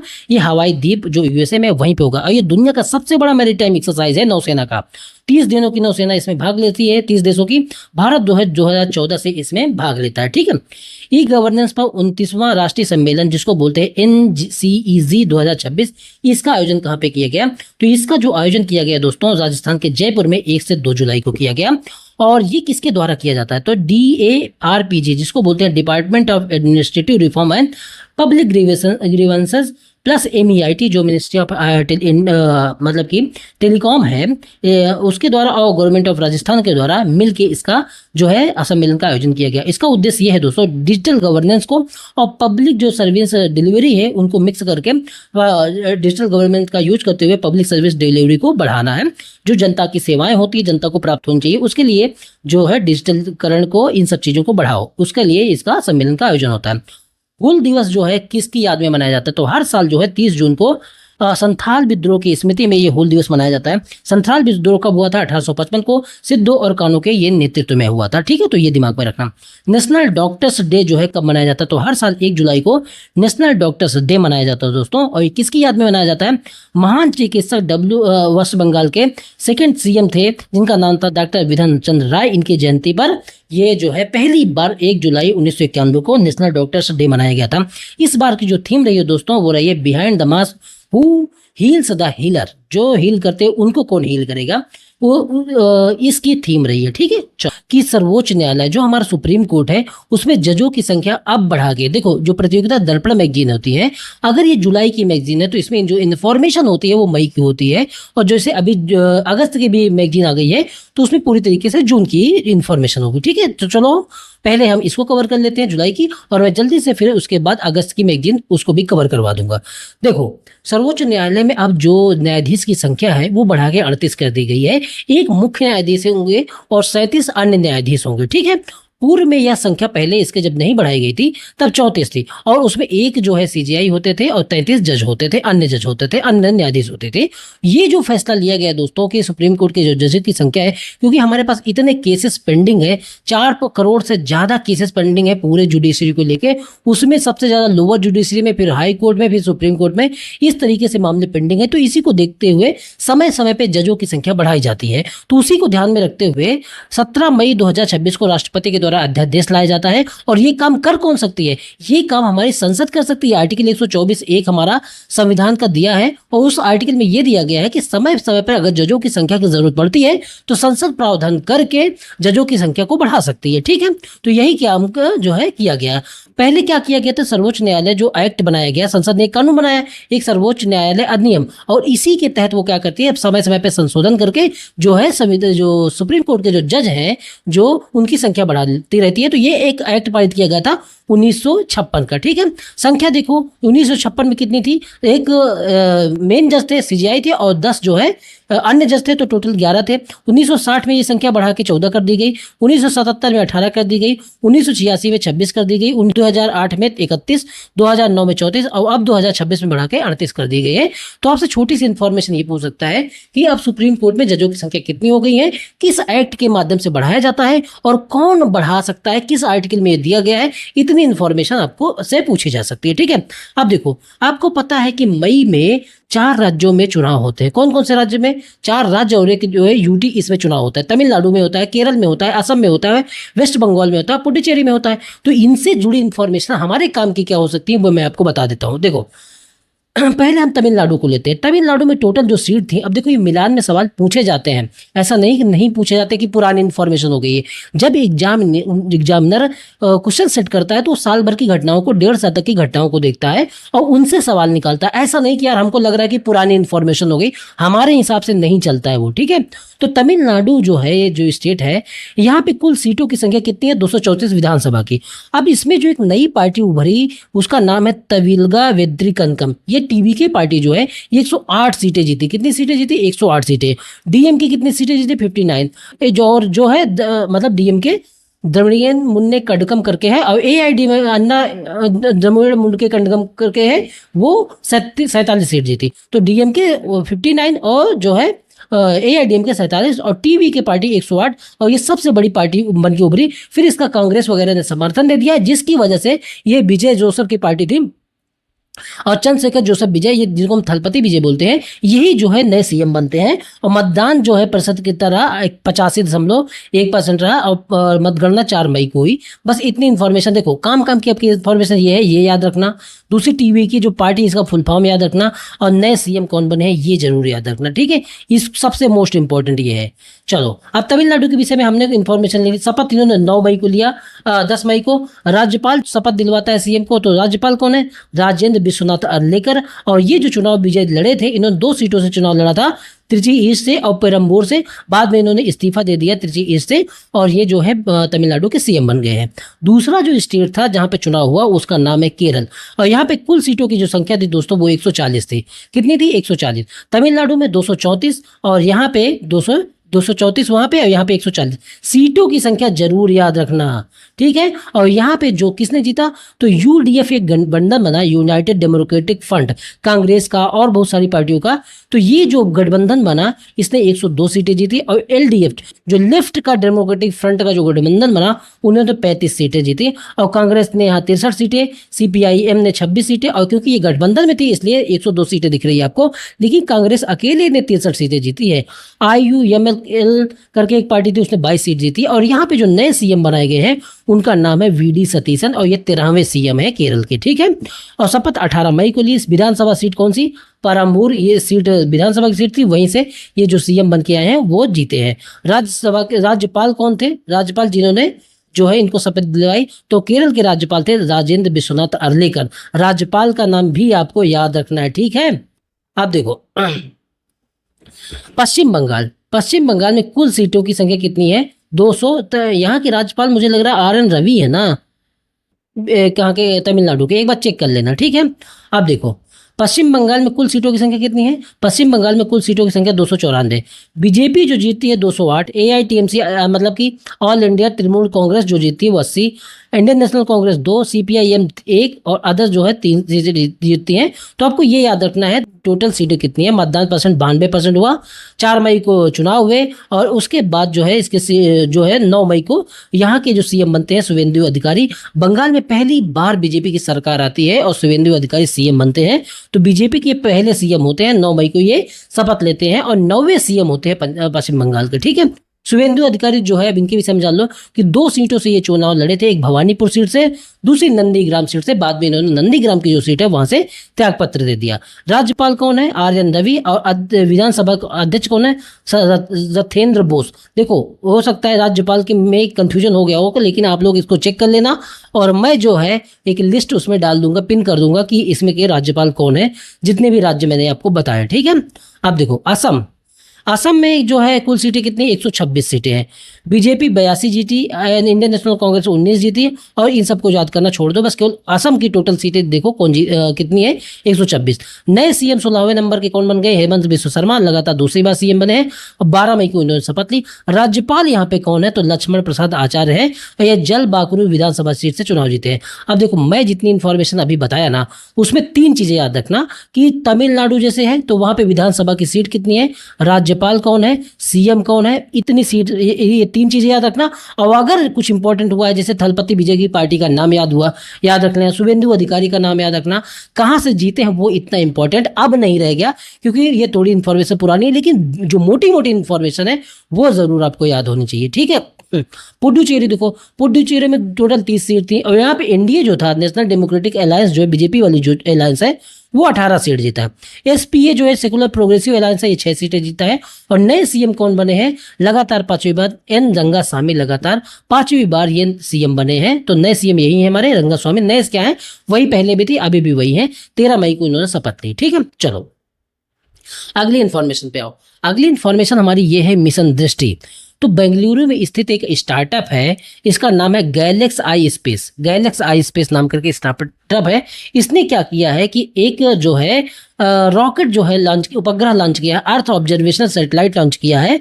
किसने? मिशन दृष्टि के तहत एक स्टार्टअप है गैलेक्स आई। अब इसके द्वारा होगा क्या कि जो मतलब स्पेस में फोटो वगैरह होती उनको अच्छे से खींचा जाएगा। तो ये निजी क्षेत्र में जो है विकसित सबसे बड़ा पृथ्वी अवलोकन उपग्रह है। और इसका काम क्या है? ये जो भेजा गया फाल्कन 9 रॉकेट जो है स्पेस एक्स का, जो एलन मस्क कंपनी उसके द्वारा भेजा गया, और यह विश्व का पहला ऑप्टो ऑप्टोसार प्लेटफॉर्म है। ऑप्टोसार प्लेटफॉर्म का मतलब है कि इसमें देखो ईओ लगा है, इलेक्ट्रो ऑप्टिकल लगा है, और दूसरा लगा है सिंथेटिक ऑपरेटर, इन दोनों को जोड़ दिया है। अब इसका फायदा ये है कि ये हर मौसम में, किसी भी मौसम में, किसी भी तरीके की तस्वीर लेने में सक्षम है। तो विश्व का ऐसा पहला मतलब कि रॉकेट उपग्रह है जिसमें ये दोनों सिस्टम को जोड़ा गया है, और मतलब इलेक्ट्रो ऑप्टिकल और एसएआर सिंथेटिक ऑपरेटर रडार को जोड़ा गया है। तो विश्व का ऐसा है। और किसके द्वारा लॉन्च किया गया? स्पेस एक्स जो है उसका रॉकेट है फाल्कन F9, उसके द्वारा लॉन्च हुआ। और ये है किसका? ये बेंगलुरु स्थित एक स्टार्टअप है, गैलेक्स आई स्पेस, उसका है। और भारत का निजी क्षेत्र का सबसे बड़ा उपग्रह है, अर्थ ऑब्जर्वेशनल सैटेलाइट है। ठीक है, चलो अगली इन्फॉर्मेशन ये है कि भारत में MIRV तकनीक युक्त अग्नि मिसाइल का सफल परीक्षण ओडिशा के डॉक्टर APJ अब्दुल कलाम द्वीप से 8 मई 2026 को किया गया। अब पहली बात तो आपको यही याद रखना है कि डॉक्टर APJ अब्दुल कलाम द्वीप कहाँ पे है, तो याद रखना ये है उड़ीसा में। कहाँ पे है? यहीं से लॉन्च किया गया। अब MRI तकनीक क्या है? ये अग्नि मिसाइल से छोड़ा गया। तो MRI तकनीक ये है कि multiple independently target re entry vehicle. इसका मतलब ये है कि एक ही मिसाइल से कई जगहों पे, एक ही मिसाइल से कई टारगेट फिक्स कर दिया जाए, और एक ही मिसाइल से 4-5 जगह जो है अटैक कर दिया जाए। इसके लिए जो है ये MRI तकनीकी युक्त की प्रयोग की जाती है, और इसके द्वारा इसका जो है 8 मई को परीक्षण किया गया। तो एक ही मिसाइल से अपने साथ अनेक परमाणु या अपारंपरिक हथियार ले जा सकता है, और उन्हें अलग अलग लक्ष्यों पर गिरा सकता है। ठीक है, ये है, और ये जो है इसका परीक्षण 8 मई को किया गया। ठीक है, अब देखो असम जो है यूनिफॉर्म सिविल विधेयक पारित करने वाला स्वतंत्र भारत का तीसरा राज्य बन गया है। पहला कौन है? देखो जो पहला है उत्तराखंड, और दूसरा है गोवा। ये स्वतंत्र भारत की बात कर रहा। अब इसके पहले जो है गोवा, गुजरात, पहला उत्तराखंड है, दूसरा गुजरात है, और तीसरा जो राज्य बन गया है वो असम है। लेकिन इसके भी पहले अगर स्वतंत्रता पहले की बात करें तो गोवा में यूनिफॉर्म सिविल कोड लागू है, और वहां पे जो है पुर्तगीज सिविल कोड लागू है। तो ये अलग बात है। ठीक है, बाकी ये देखो ये याद रखना कि गुजरात, असम जो है तीसरा राज्य बन गया है UCC यूनिफॉर्म सिविल कोड लागू करने वाला। आर्टिकल हमारा 44 है जो यूनिफॉर्म सिविल कोड लागू करने की वकालत करता है।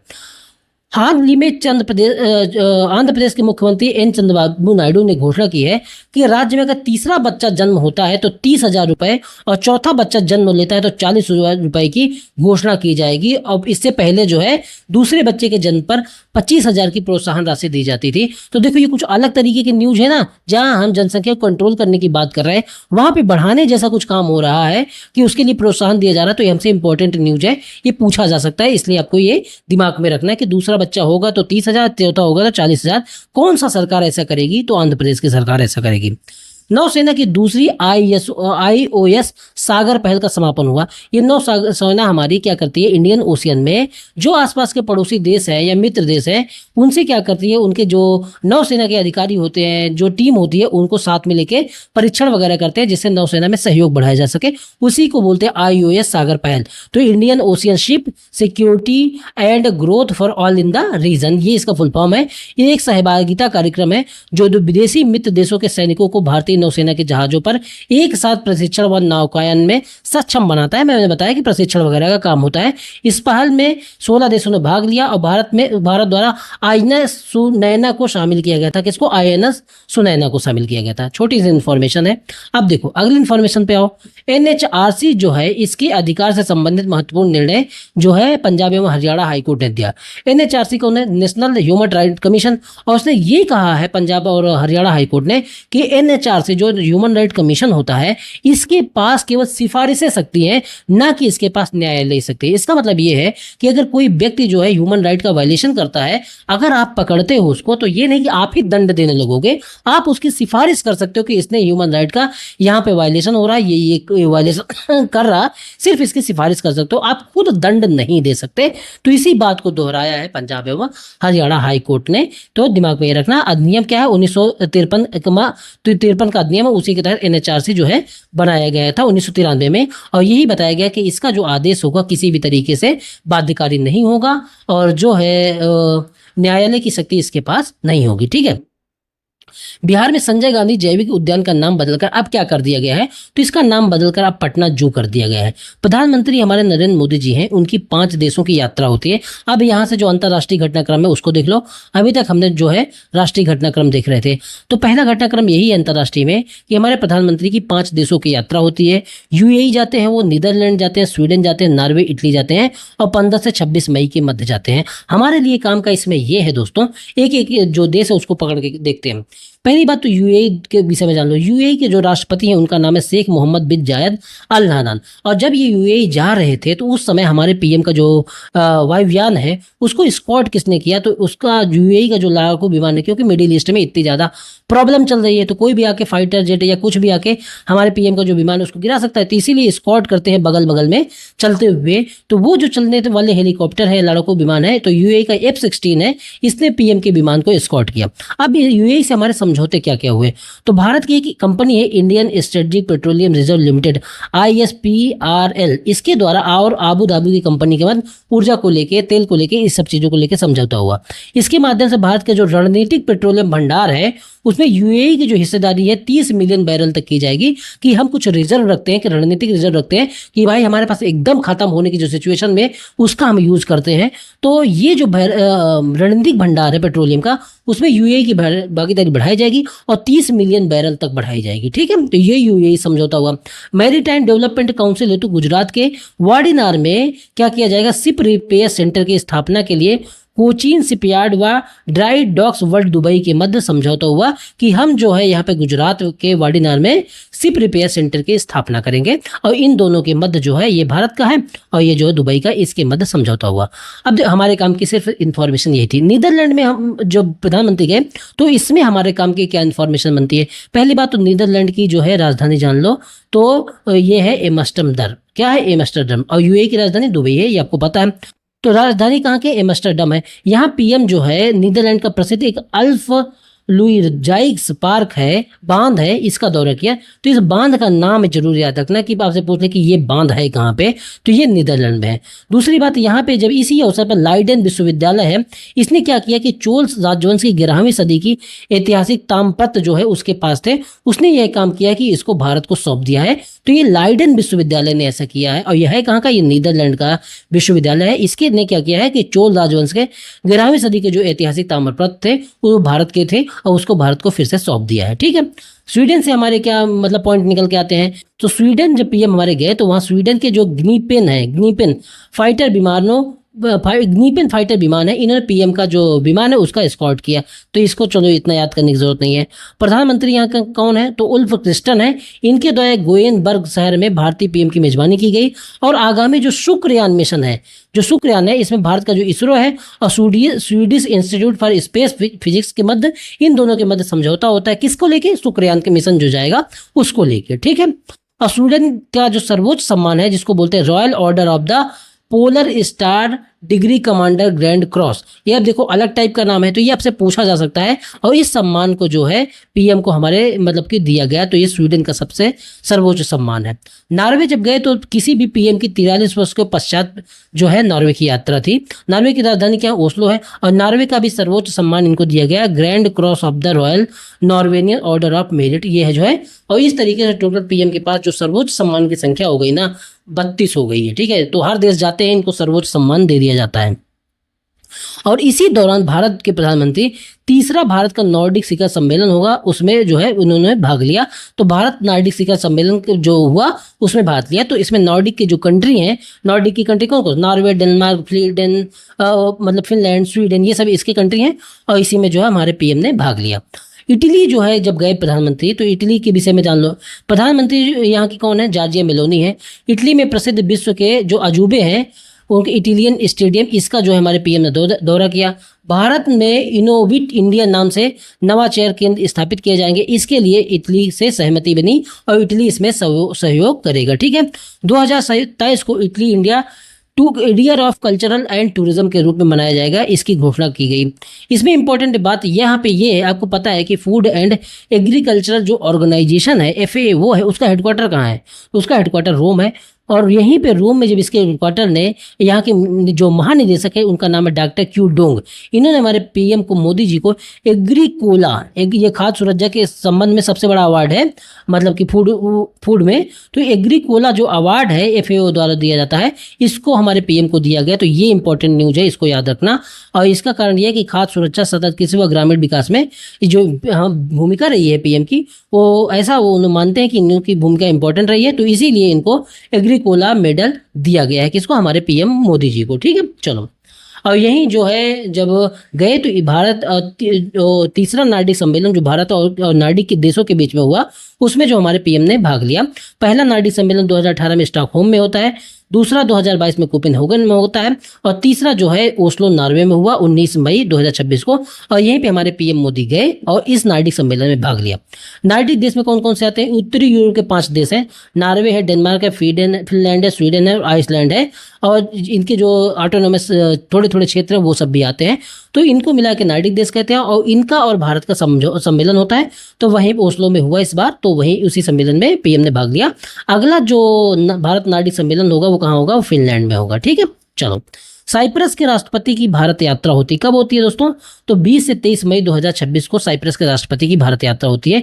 इनका नाम है निकोस क्रिस्टोडोलाइड्स। क्या? निकोस क्रिस्टोडोलाइड्स। और ये जो है बहुत सारी चीज़ों की स्थापना हुई कि मुंबई में जो है साइप्रस व्यापार केंद्र खोले जाएंगे, जिससे हमारा व्यापार बढ़े जो साइप्रस के साथ। दोनों देशों ने द्विपक्षीय संबंधों को रणनीतिक साझेदारी करने की घोषणा की। ये फालतू बातें हैं, ये सब पूछा उछा नहीं जाता है। आप देखो कि बस एक इंपॉर्टेंट बात यही है, और ये डेट याद रख लो, क्या पता ये पूछ ले। और साइप्रस की कहाँ पे है? तो साइप्रस की लोकेशन समझ लो कि भूमध्यसागरीय देश में स्थित, भूमध्य सागर में स्थित जो मेडिटेरियन सी है वहीं पे स्थित, जो इजराइल के बगल में एक द्वीपीय देश है, मतलब आइलैंड कंट्री है। ठीक है, चलो। वियतनाम के राष्ट्रपति की भारत यात्रा होती है 5 से 7 मई को। इन राष्ट्रपति का नाम है तोलाम। ठीक है, राष्ट्रपति का नाम है तोलाम। और ये जो है यात्रा के शुरुआत कहाँ से करते हैं? क्योंकि वियतनाम एक बौद्ध कंट्री है, तो ये शुरुआत करते हैं बिहार के बोधगया से। क्यों? क्योंकि ये बौद्ध धर्म के मानने वाले हैं और इन्होंने बोधगया में, मतलब कि बुद्ध धर्म से रिलेटेड है, तो वहीं से ये शुरू करते हैं। और वर्ष 2026 में भारत वियतनाम के 10 रणनीतिक साझेदारी के 10 वर्ष पूरे हो जाते हैं। कब? 2026 में। और इसी दौरान ये समझौता होता है समुद्री क्षेत्र में सहयोग के लिए। ठीक है, हिंद ने समुद्री सहयोग क्षेत्र में सहयोग के लिए वियतनाम ने हिंद महासागर, जो हिंद प्रशांत महासागर पहल है, IPOI है, इसमें शामिल होने की घोषणा की है। इससे दोनों देशों के मध्य जो समुद्री सहयोग है उसको बढ़ावा मिलेगा। ठीक है, चलो। अगली इंफॉर्मेशन ये है दोस्तों कि trend in world military expenditure report 2025। तो trend in world military, trend मतलब कि ट्रेंड किस तरीके का है? वर्ल्ड मिलिट्री एक्सपेंडिचर में, कि दुनिया भर में जो मिलिट्री को लेके खर्च हो रहे हैं उसका ट्रेंड कैसा है, उसकी रिपोर्ट 2025 की जारी हुई। और इसमें यह बताया गया कि कौन सा देश सबसे ज़्यादा जो है मिलिट्री एक्सपेंडिचर करता है। तो भारत का स्थान इसमें 5वां है, और ये जो है GDP का अपने 2.3% 2.3% खर्च करता है। 92 बिलियन डॉलर के करीब ये करता है। कौन? भारत। वही यूएसए क्या करता है? सबसे ज़्यादा खर्चा करता है मिलिट्री एक्सपेंडिचर में, और 954 बिलियन अमेरिकन डॉलर खर्च करता है। और चाइना सेकंड नंबर पे 336 बिलियन अमेरिकन डॉलर, रसिया 190 बिलियन अमेरिकन डॉलर करता है। और भारत की हिस्सेदारी जो विश्व सैन्य व्यय में, देखो बिहार पीछे में पिछली बार पूछा था, तो विश्व सैन्य व्यय में कितनी है? 3.2%। अगर इन 3 देशों को मिला लें, यूएसए, चाइना और रसिया को, तो पूरी दुनिया के सैन्य खर्चा अकेले ये 51% कर देते हैं। कौन? अमेरिका, रसिया और ये चाइना मिलाकर। ठीक है, भारत का स्थान कौन सा है? 5वां है। और केवल भारत 92 बिलियन डॉलर का जो है खर्च करता है, किसमें? सैन्य मामले में। ब्रिक्स विदेश मंत्रियों की बैठक होती है, कहाँ पे होती है? तो आप बताएंगे 14 से 15 मई को दिल्ली में ब्रिक्स विदेश मंत्रियों की बैठक होती है। और विदेश मंत्री S जयशंकर हमारे जो है, इन्होंने इस ब्रिक्स विदेश मंत्रियों की बैठक की अध्यक्षता की। 1 जनवरी 2026 से भारत जो है ब्रिक्स का अध्यक्ष है। 18वां शिखर सम्मेलन का आयोजन 12 से 23 सितंबर 2026 को नई दिल्ली में होगा। तो ये दिमाग में रखना है, 1 जनवरी 2026 से भारत अध्यक्ष है, लेकिन जो सम्मेलन होगा 18वां शिखर सम्मेलन ब्रिक्स का, ये कहाँ पे होगा? 12 से 13 सितंबर को ये कहाँ होगा? नई दिल्ली में होगा। यह चौथा वर्ष है जब भारत ब्रिक्स की मेजबानी करेगा। पहले 2012 में की, फिर 2016 में, फिर 2021 में, और एक वर्चुअली हुई थी क्योंकि कोरोना था। और इस बार फिर से अध्यक्षता करेगा भारत, और ये जो है मेजबानी करेगा, और सितंबर में होगा कहाँ पे, नई दिल्ली में होगा। ठीक है, 2026 की जो थीम होगी दोस्तों वो है लचीलापन, नवाचार, सहयोग और स्थिरता के लिए निर्माण। तो building for resilience, innovation, cooperation and sustainability, ये इसकी थीम है। ठीक है, सदस्य देश ब्रिक्स के कितने हैं, तो 11 हैं। जब शुरुआत हुई थी तो ब्रिक कहा गया था, बाद में इसमें साउथ अफ्रीका जुड़ता है तो इसका नाम हो जाता है ब्रिक्स, बाद में इसमें सऊदी जुड़ता है, इंडोनेशिया जुड़ता है, यूथोपिया जुड़ता है, ईरान जुड़ता है, मिस्र जुड़ता है, तो यूएई और मिस्र जुड़ते हैं, तब इसका नाम हो जाता है। 6 कंट्री और जुड़ जाते हैं, तब इसकी सदस्य संख्या 11 हो जाती है। अर्जेंटीना को भी जुड़ना था लेकिन बाद में अर्जेंटीना नहीं जुड़ा। ठीक है, चलो अगली इन्फॉर्मेशन ये है कि कांगो और युगांडा में इबोला के बढ़ते प्रकोप को देखते हुए विश्व स्वास्थ्य संगठन जो WHO है, इसने सार्वजनिक स्वास्थ्य आपातकाल की घोषणा कर दी है। तो कहाँ पे, कांगो और युगांडा में इबोला का प्रभाव बढ़ रहा है, और तभी WHO ने घोषणा कर दी कि यहाँ पे सार्वजनिक स्वास्थ्य का आपातकाल है। तो आपसे ये पूछा जा सकता है कि WHO ने सार्वजनिक स्वास्थ्य आपातकाल की घोषणा किन देशों में की हाल ही में इबोला का देखते हुए, तो वो देश है कांगो और युगांडा। तो यहीं पे देखो 28 से 30 मई के बीच में नई दिल्ली में प्रस्तावित चौथे भारत अफ्रीका फोरम शिखर सम्मेलन के दौरान 1 जून को प्रस्तावित पहला IBCA जो सम्मेलन होता है, इंटरनेशनल बिग कैट अलियांस जो होना था, इसी वजह से जो है इनको IBCA को और भारत अफ्रीका फोरम शिखर सम्मेलन जो होना था इसको भी जो है रद्द कर दिया गया है। तो ये दिमाग में रखना क्योंकि यहाँ पे स्वास्थ्य को लेकर इमरजेंसी है। ठीक है, चलो हाल ही में UAE ने 1 मई 2026 से ओपेक से अलग होने की घोषणा कर दी है। पहले भी बहुत सारे देश अलग हुए हैं, अंगोला ने छोड़ दिया था 1 जनवरी 2024 को। अब जो है UAE ने घोषणा कर दी है कि जो ओपेक है, जो organisation of petroleum exported country है, जो पेट्रोलियम जहां पाया जाता है, तो उन देशों ने अपना एक ऑर्गेनाइजेशन बना रखा और उसी देश में जो UAE भी शामिल था उस ऑर्गेनाइजेशन में। अब जो है UAE ने भी ओपेक की सदस्यता छोड़ दी है। अब आपसे पूछा जा सकता है कि ओपेक जो है इसकी स्थापना कब होती है, तो 1960 में ओपेक की स्थापना होती है।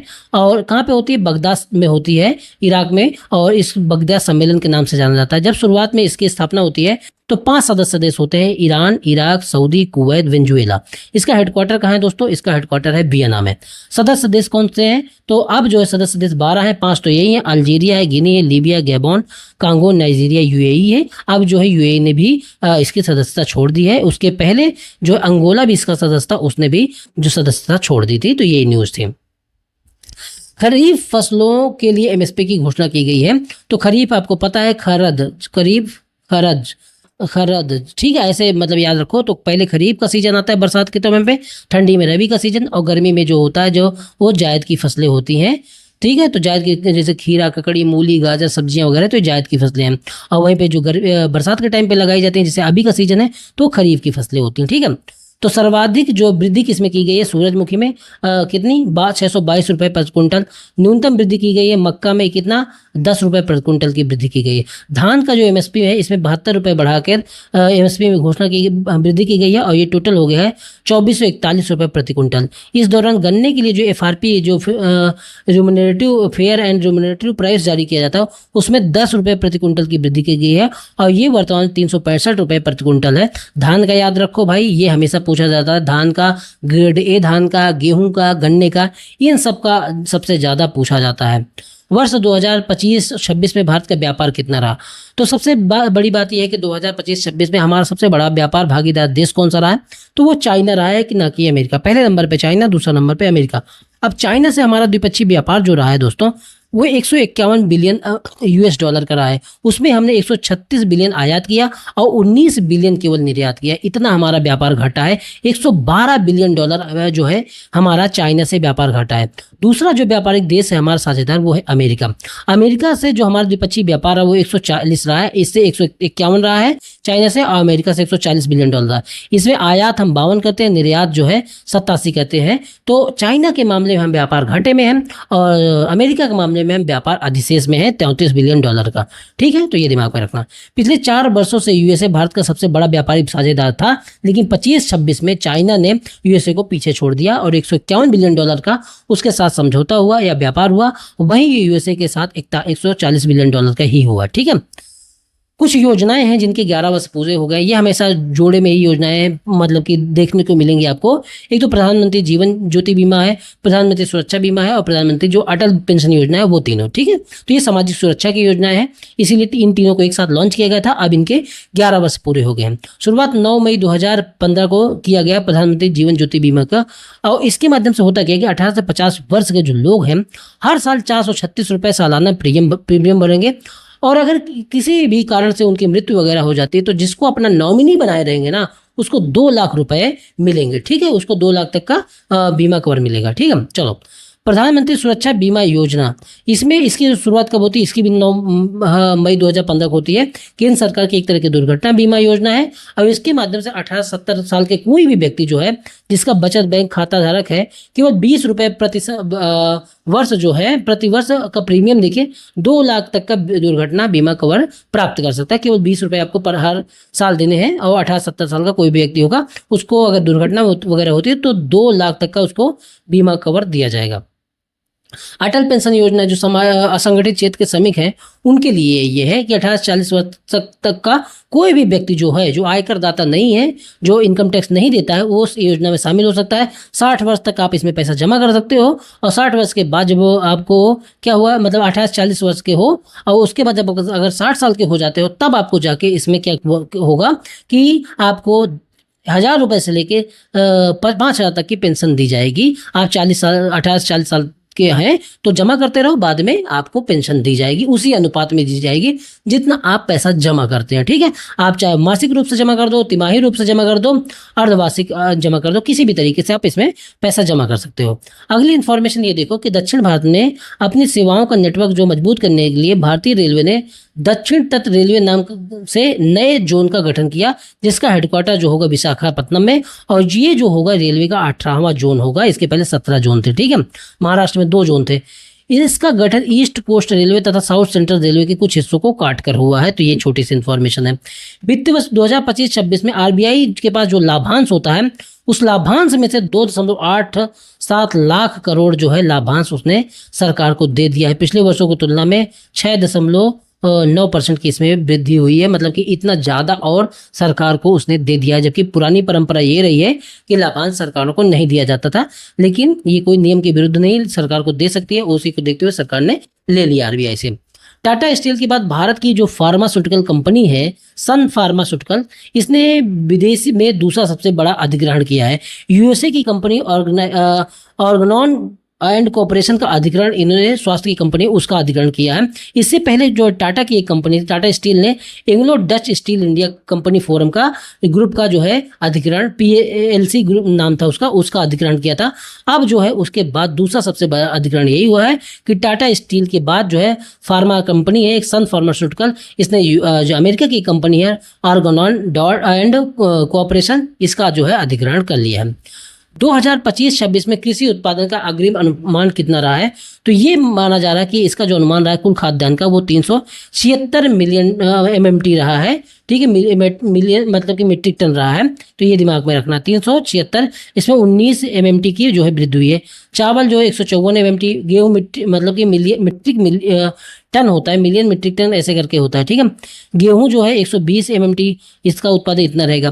कृषि क्षेत्र में अग्रणी राज्य कौन है 2025-26 के लिए? तो चावल के मामले में यूपी है उस सबसे पहला, उसके बाद तेलंगाना, फिर बंगाल। गेहूं के मामले में यूपी, फिर MP, फिर पंजाब। मक्का उत्पादन की बात कर रहा हूँ, और मक्का के मामले में MP, फिर कर्नाटक, फिर महाराष्ट्र। ज्वार के मामले में महाराष्ट्र, फिर कर्नाटक, फिर यूपी। मूंगफली में गुजरात, राजस्थान, फिर MP। दाल में सबसे ज़्यादा MP में, फिर महाराष्ट्र में, फिर राजस्थान में। गन्ना सबसे ज़्यादा यूपी, फिर महाराष्ट्र में। कपास में सबसे ज़्यादा महाराष्ट्र में। जूट सबसे ज़्यादा बंगाल में, फिर बिहार में। तिलहन सबसे ज़्यादा राजस्थान में, फिर गुजरात में। कुल खाद्यान्न में फिर यूपी, फिर MP, फिर पंजाब। तो ये देखो बार बार आपको याद करना है, यहाँ से सवाल पूछे जाते हैं कि सबसे ज़्यादा उत्पादन कहाँ पे होता है। इकोनॉमिक सर्वे में भी इसके डाटा रहते हैं। अब देखो हमने नेशनल इंटरनेशनल इकोनॉमी सारा कवर कर लिया। अब आ जाओ पुरस्कार वाले क्षेत्र पे। ये हम प्रतियोगिता दर्पण के जो करंट अफेयर उनको कवर कर रहे हैं। पुरस्कार वाले क्षेत्र में पहला पुरस्कार ये है कि military gender advocate of the year 2025 जो UN द्वारा दिया जाता है। ये किसको दिया गया? तो मेजर अभिलाषा बराक हैं, ये भारतीय सेना की पहली महिला लड़ाकू हेलीकॉप्टर पायलट थी। इनको जो है military gender advocate of the year का अवार्ड दिया गया। दूसरा देखो, इंटरनेशनल बुकर पुरस्कार 2026 का अवार्ड किसको दिया गया? तो यांग शुआंग जी हैं, ये ताइवान की लेखिका हैं। इनका एक उपन्यास ताइवान ट्रेवल्स है, मंदारिन या चीनी भाषा में, इसका अंग्रेजी अनुवाद लिन किंग ने किया है। इन्हीं को जो है इंटरनेशनल बुकर पुरस्कार से नवाजा गया।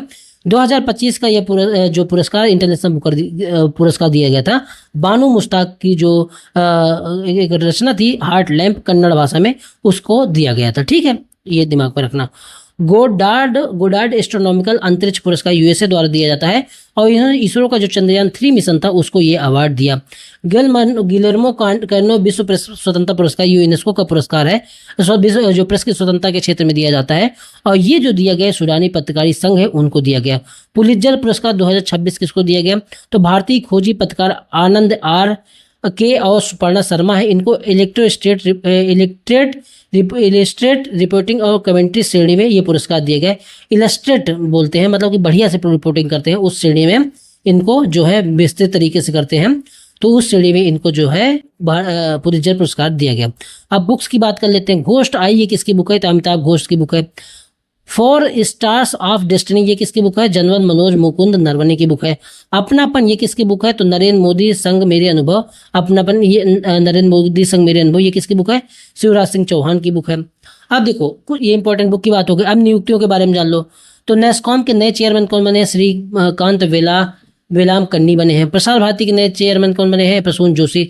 सेंसर बोर्ड के अध्यक्ष कौन बने हैं? शशि शेखर वेम्पति बने हैं।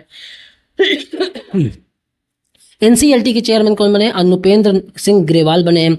बांग्लादेश में भारत के नए उच्चायुक्त कौन बने हैं? दिनेश त्रिवेदी बने हैं। नीति आयोग में 2 नए पूर्णकालिक सदस्य नियुक्त किए गए हैं, उनका नाम क्या है? तो अब जो है पूर्णकालिक सदस्यों की संख्या 7 हो गई है, पहले 4 थी, फिर 5 हुई, फिर अब 7 हो गई है। तो आर बाला सुब्रम, डॉक्टर जोराम अनिया, इन दोनों को जो है नीति आयोग का नया पूर्णकालिक सदस्य नियुक्त किया गया है।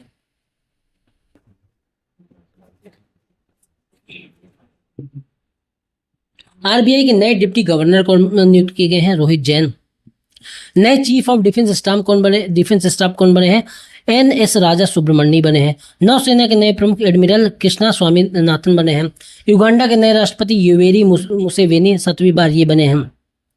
संसदीय समिति के अध्यक्ष पुनर्निर्वाचित कौन हुए? तो लोक लेखा समिति के अध्यक्ष केसी वेणुगोपाल हैं। प्रकरण समिति जो एस्टिमेट कमेटी होती है उसके संजय जायसवाल। लोक उपक्रम समिति की जो है अध्यक्ष कौन बने हैं? बैजंत पांडा।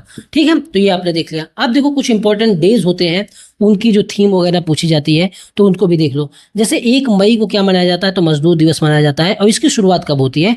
तो इसकी शुरुआत 1886 में शिकागो में मजदूरों द्वारा इस दिन की शुरुआत होती है। इसको बोला जाता है हेमाकेट विद्रोह बोला जाता है। उसी की याद में जो है मजदूर दिवस मनाने की शुरुआत होती है। और भारत में जो 1 मई 2023 को चेन्नई में मनाया गया और इसी दिन से जो है मजदूर दिवस की शुरुआत मानी जाती है। तो शुरुआत ये है, भारत में शुरुआत यहाँ से है और 1 मई को ही मनाया जाता है। ठीक है, 2026 की थीम क्या रही? एक स्वस्थ मनोसामाजिक कार्य वातावरण सुनिश्चित करना, ensuring a healthy psychological working environment, ये इसकी थीम रही है। 3 मई को विश्व प्रेस स्वतंत्रता दिवस मनाया जाता है। 1991 में यूनेस्को और यूएन द्वारा शुरुआत की गई है विंड हो घोषणा की वर्षगांठ के रूप में 3 मई को हर साल विश्व प्रेस स्वतंत्रता दिवस मनाया जाता है। इस बार की जो थीम रही है shaping a future at peace promoting press freedom for human rights development and security, ये इस बार की थीम रही है। हिंदी में कहें तो शांतिपूर्ण भविष्य का निर्माण, मानवाधिकार विकास और सुरक्षा के लिए प्रेस की स्वतंत्रता को बढ़ावा देना। 11 मई को राष्ट्रीय प्रौद्योगिकी दिवस मनाया जाता है। 2026 की थीम रही है दोस्तों responsible innovation for inclusive growth. क्या रही है? Responsible innovation for inclusive growth, और इसकी जो हिंदी में कहें तो समावेशी विकास के लिए जिम्मेदार नवाचार। तो ये 11 मई को राष्ट्रीय प्रौद्योगिकी दिवस मनाया जाता है। 22 मई को अंतर्राष्ट्रीय जैव विविधता दिवस मनाया जाता है। और 2026 की थीम रही है action locally for global impact, वैश्विक प्रभाव के लिए स्थानीय स्तर पर कार्य करना। तो ये 22 मई अंतर्राष्ट्रीय जैव विविधता दिवस मनाया जाता है। 30 मई को हिंदी पत्रकारिता दिवस मनाया जाता है। 2026 की कोई थीम वगैरह नहीं रही है। और ये किस लिए मनाया जाता है? क्योंकि हिंदी के प्रथम समाचार पत्र उद्दंड मार्टन के प्रकाशन की याद में, जिसकी शुरुआत 30 मई 1826 को हुई थी, उसी की याद में हिंदी पत्रकारिता दिवस मनाया जाता है। ठीक है, अब देखो दिवस के विषय में भी जान लिया। अब हम सम्मेलन के विषय में जानते हैं। तो सैन्य कमांडरों को सम्मेलन दूसरी बार जो हुआ, ये कहाँ पे हुआ? जयपुर में हुआ। और इसकी जो थीम रही है दोस्तों वो मिलिट्री कैपेबिलिटी इन न्यू डोमेन रही है। अब देखो इसमें कुछ समझने वगैरह वाला है नहीं कि इसमें मैं 3 घंटा समझाता रहूँ, बस केवल आपको रटना है। बस किसी भी तरीके से बस रट लो, तभी काम होगा, नहीं तो कोई काम आपका ये सब इंफॉर्मेशन आने वाली नहीं है अगर आपको याद ही नहीं हुआ तो। ठीक है, ब्रिक्स न्याय मंत्रियों की बैठक, न्याय मंत्री जो है न्याय मित्रों की या न्याय मंत्रियों की बैठक कहाँ हुई, वो गुजरात में हुई।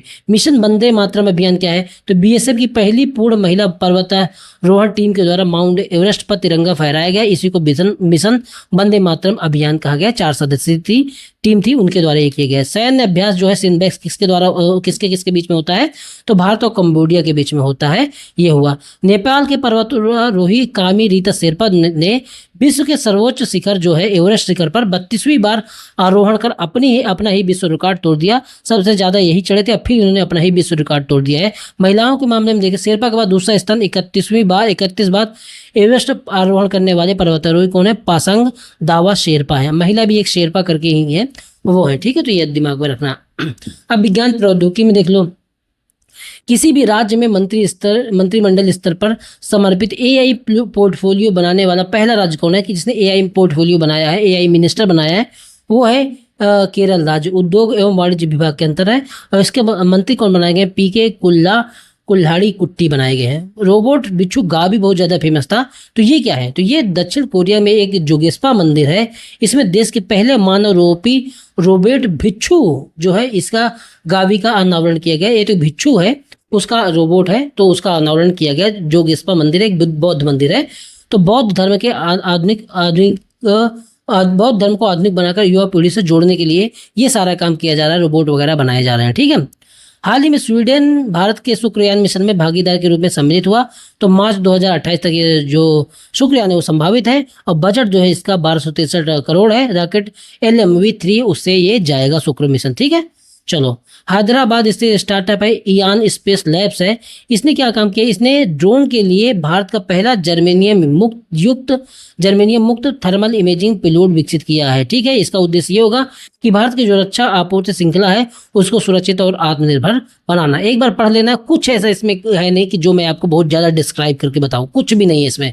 जीवन ऐप लॉन्च किया गया है, तो किसके द्वारा, सामाजिक न्याय और अधिकारिता मंत्रालय है, उनके द्वारा जीवन ऐप लॉन्च किया गया है। ये एक तरीके का वन विंडो सिस्टम है जो बुजुर्गों को सभी जितनी भी सरकारी योजनाएं हैं, पेंशन है, उनका स्वास्थ्य है, इन सब का लाभ पहुंचाएगा। तो ये एक जीवन ऐप है।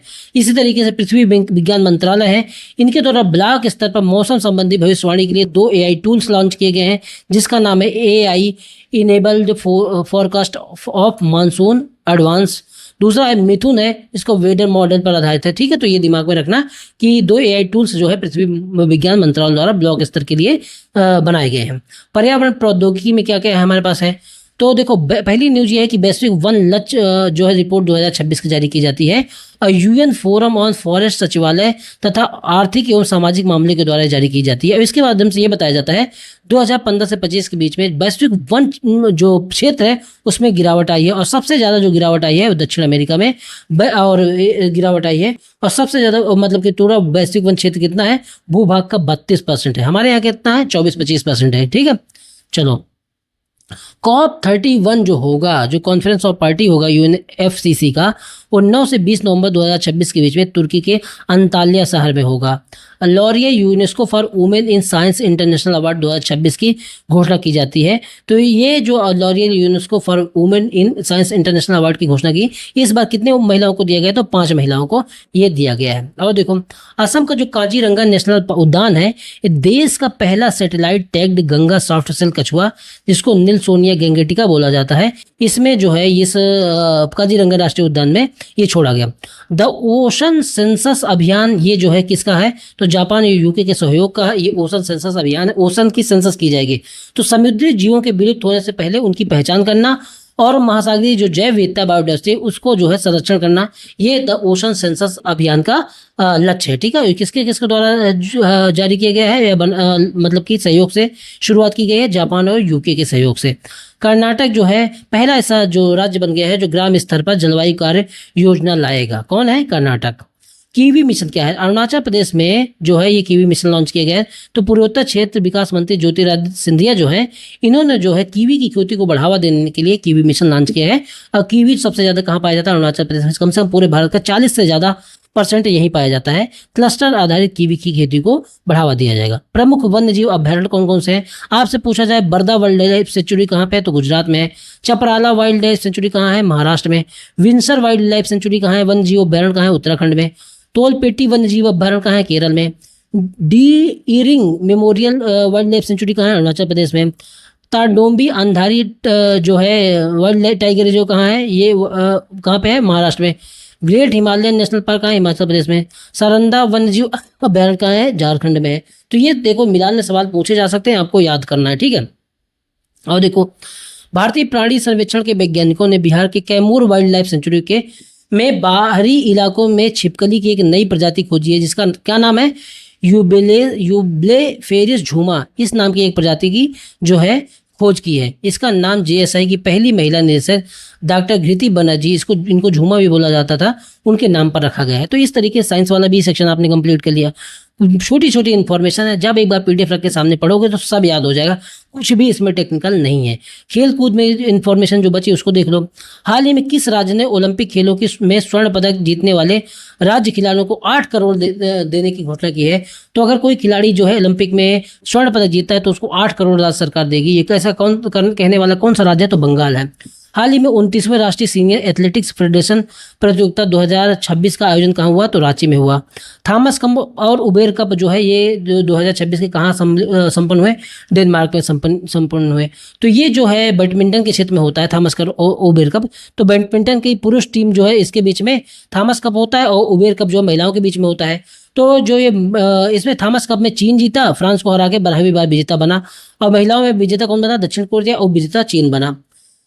इंग्लैंड की एक महिला टीम की पूर्व कीपर है जिनका नाम है सारा टेलर, और ये सारा टेलर पुरुषों के अंतर्राष्ट्रीय टेस्ट मैच की फील्डिंग कोच जो है नियुक्त की जाने वाली पहली महिला बन गई है। तो ये इंपॉर्टेंट चीज है कि सारा टेलर जो है अब पुरुष की जो टीम है टेस्ट की उसकी कोच बनी है, ठीक है। तो ये दिमाग में रखना, फील्डिंग कोच। चलो, विश्व बिलियर्ड चैंपियनशिप 2026 का विजेता कौन बना है? सौरभ कोठारी। मैड्रिड ओपन 2026 जो हुआ, इसमें पुरुष एकल के विजेता कौन है? यानिक सिनर है। और महिला एकल की विजेता कौन है? मार्टी कोसुक है, ठीक है। और इसमें एक नोट है, लेवल 1000 टेनिस में यानिक सिनर का यह लगातार 5वां खिताब था, और ऐसी उपलब्धि हासिल करने वाले विश्व के पहले पुरुष खिलाड़ी कौन बन गए हैं? कौन? Jannik Sinner. ये मैड्रिड ओपन में पुरुष एकल का खिताब इन्होंने जीता। तो दोस्तों इस तरीके से हमने जुलाई 2026 महीने की जो भी इंपॉर्टेंट करंट अफेयर हो सकती थी उनको पूरी तरीके से हमने कवर कर लिया है। दोस्तों अगर आपको ये वीडियो अच्छी लगती हो, इन्फॉर्मेटिव लगती हो, आपके काम की लगती हो, ऐसा लगता है आपको कि एग्जाम में से सवाल पूछा जाएगा और अच्छी लगती हो, तो अपने जो दोस्त हैं उनके बीच में शेयर कर दीजिए, लाइक कर दीजिए, और जो नए व्यूअर हैं उनको सब्सक्राइब जरूर कर लेना है, और कमेंट सेक्शन में जाकर अपना फीडबैक जरूर लेना है। आप फीडबैक नहीं देते हो तो मुझे लगता है कि आपको वीडियो ज़्यादा पसंद नहीं आती है। तो फीडबैक में जरूर जाके लिखो कि आपको किस तरीके की वीडियो लगती है और इनमें और क्या सुधार करना है, ठीक है। आप इस नंबर पे मैसेज करके 9667305679 इस नंबर पे मैसेज करके इसकी PDF ले लीजिए और सामने रख के सुन लेंगे, तो महीने भर का जो आपका करंट अफेयर है बहुत जल्दी रिवाइज हो जाएगा, ठीक है। चलो मिलते हैं नेक्स्ट वीडियो में, जिसमें अगस्त 2026 के जो भी हमारे इंपॉर्टेंट करंट अफेयर होंगे उनको हम कवर करेंगे। धन्यवाद दोस्तों।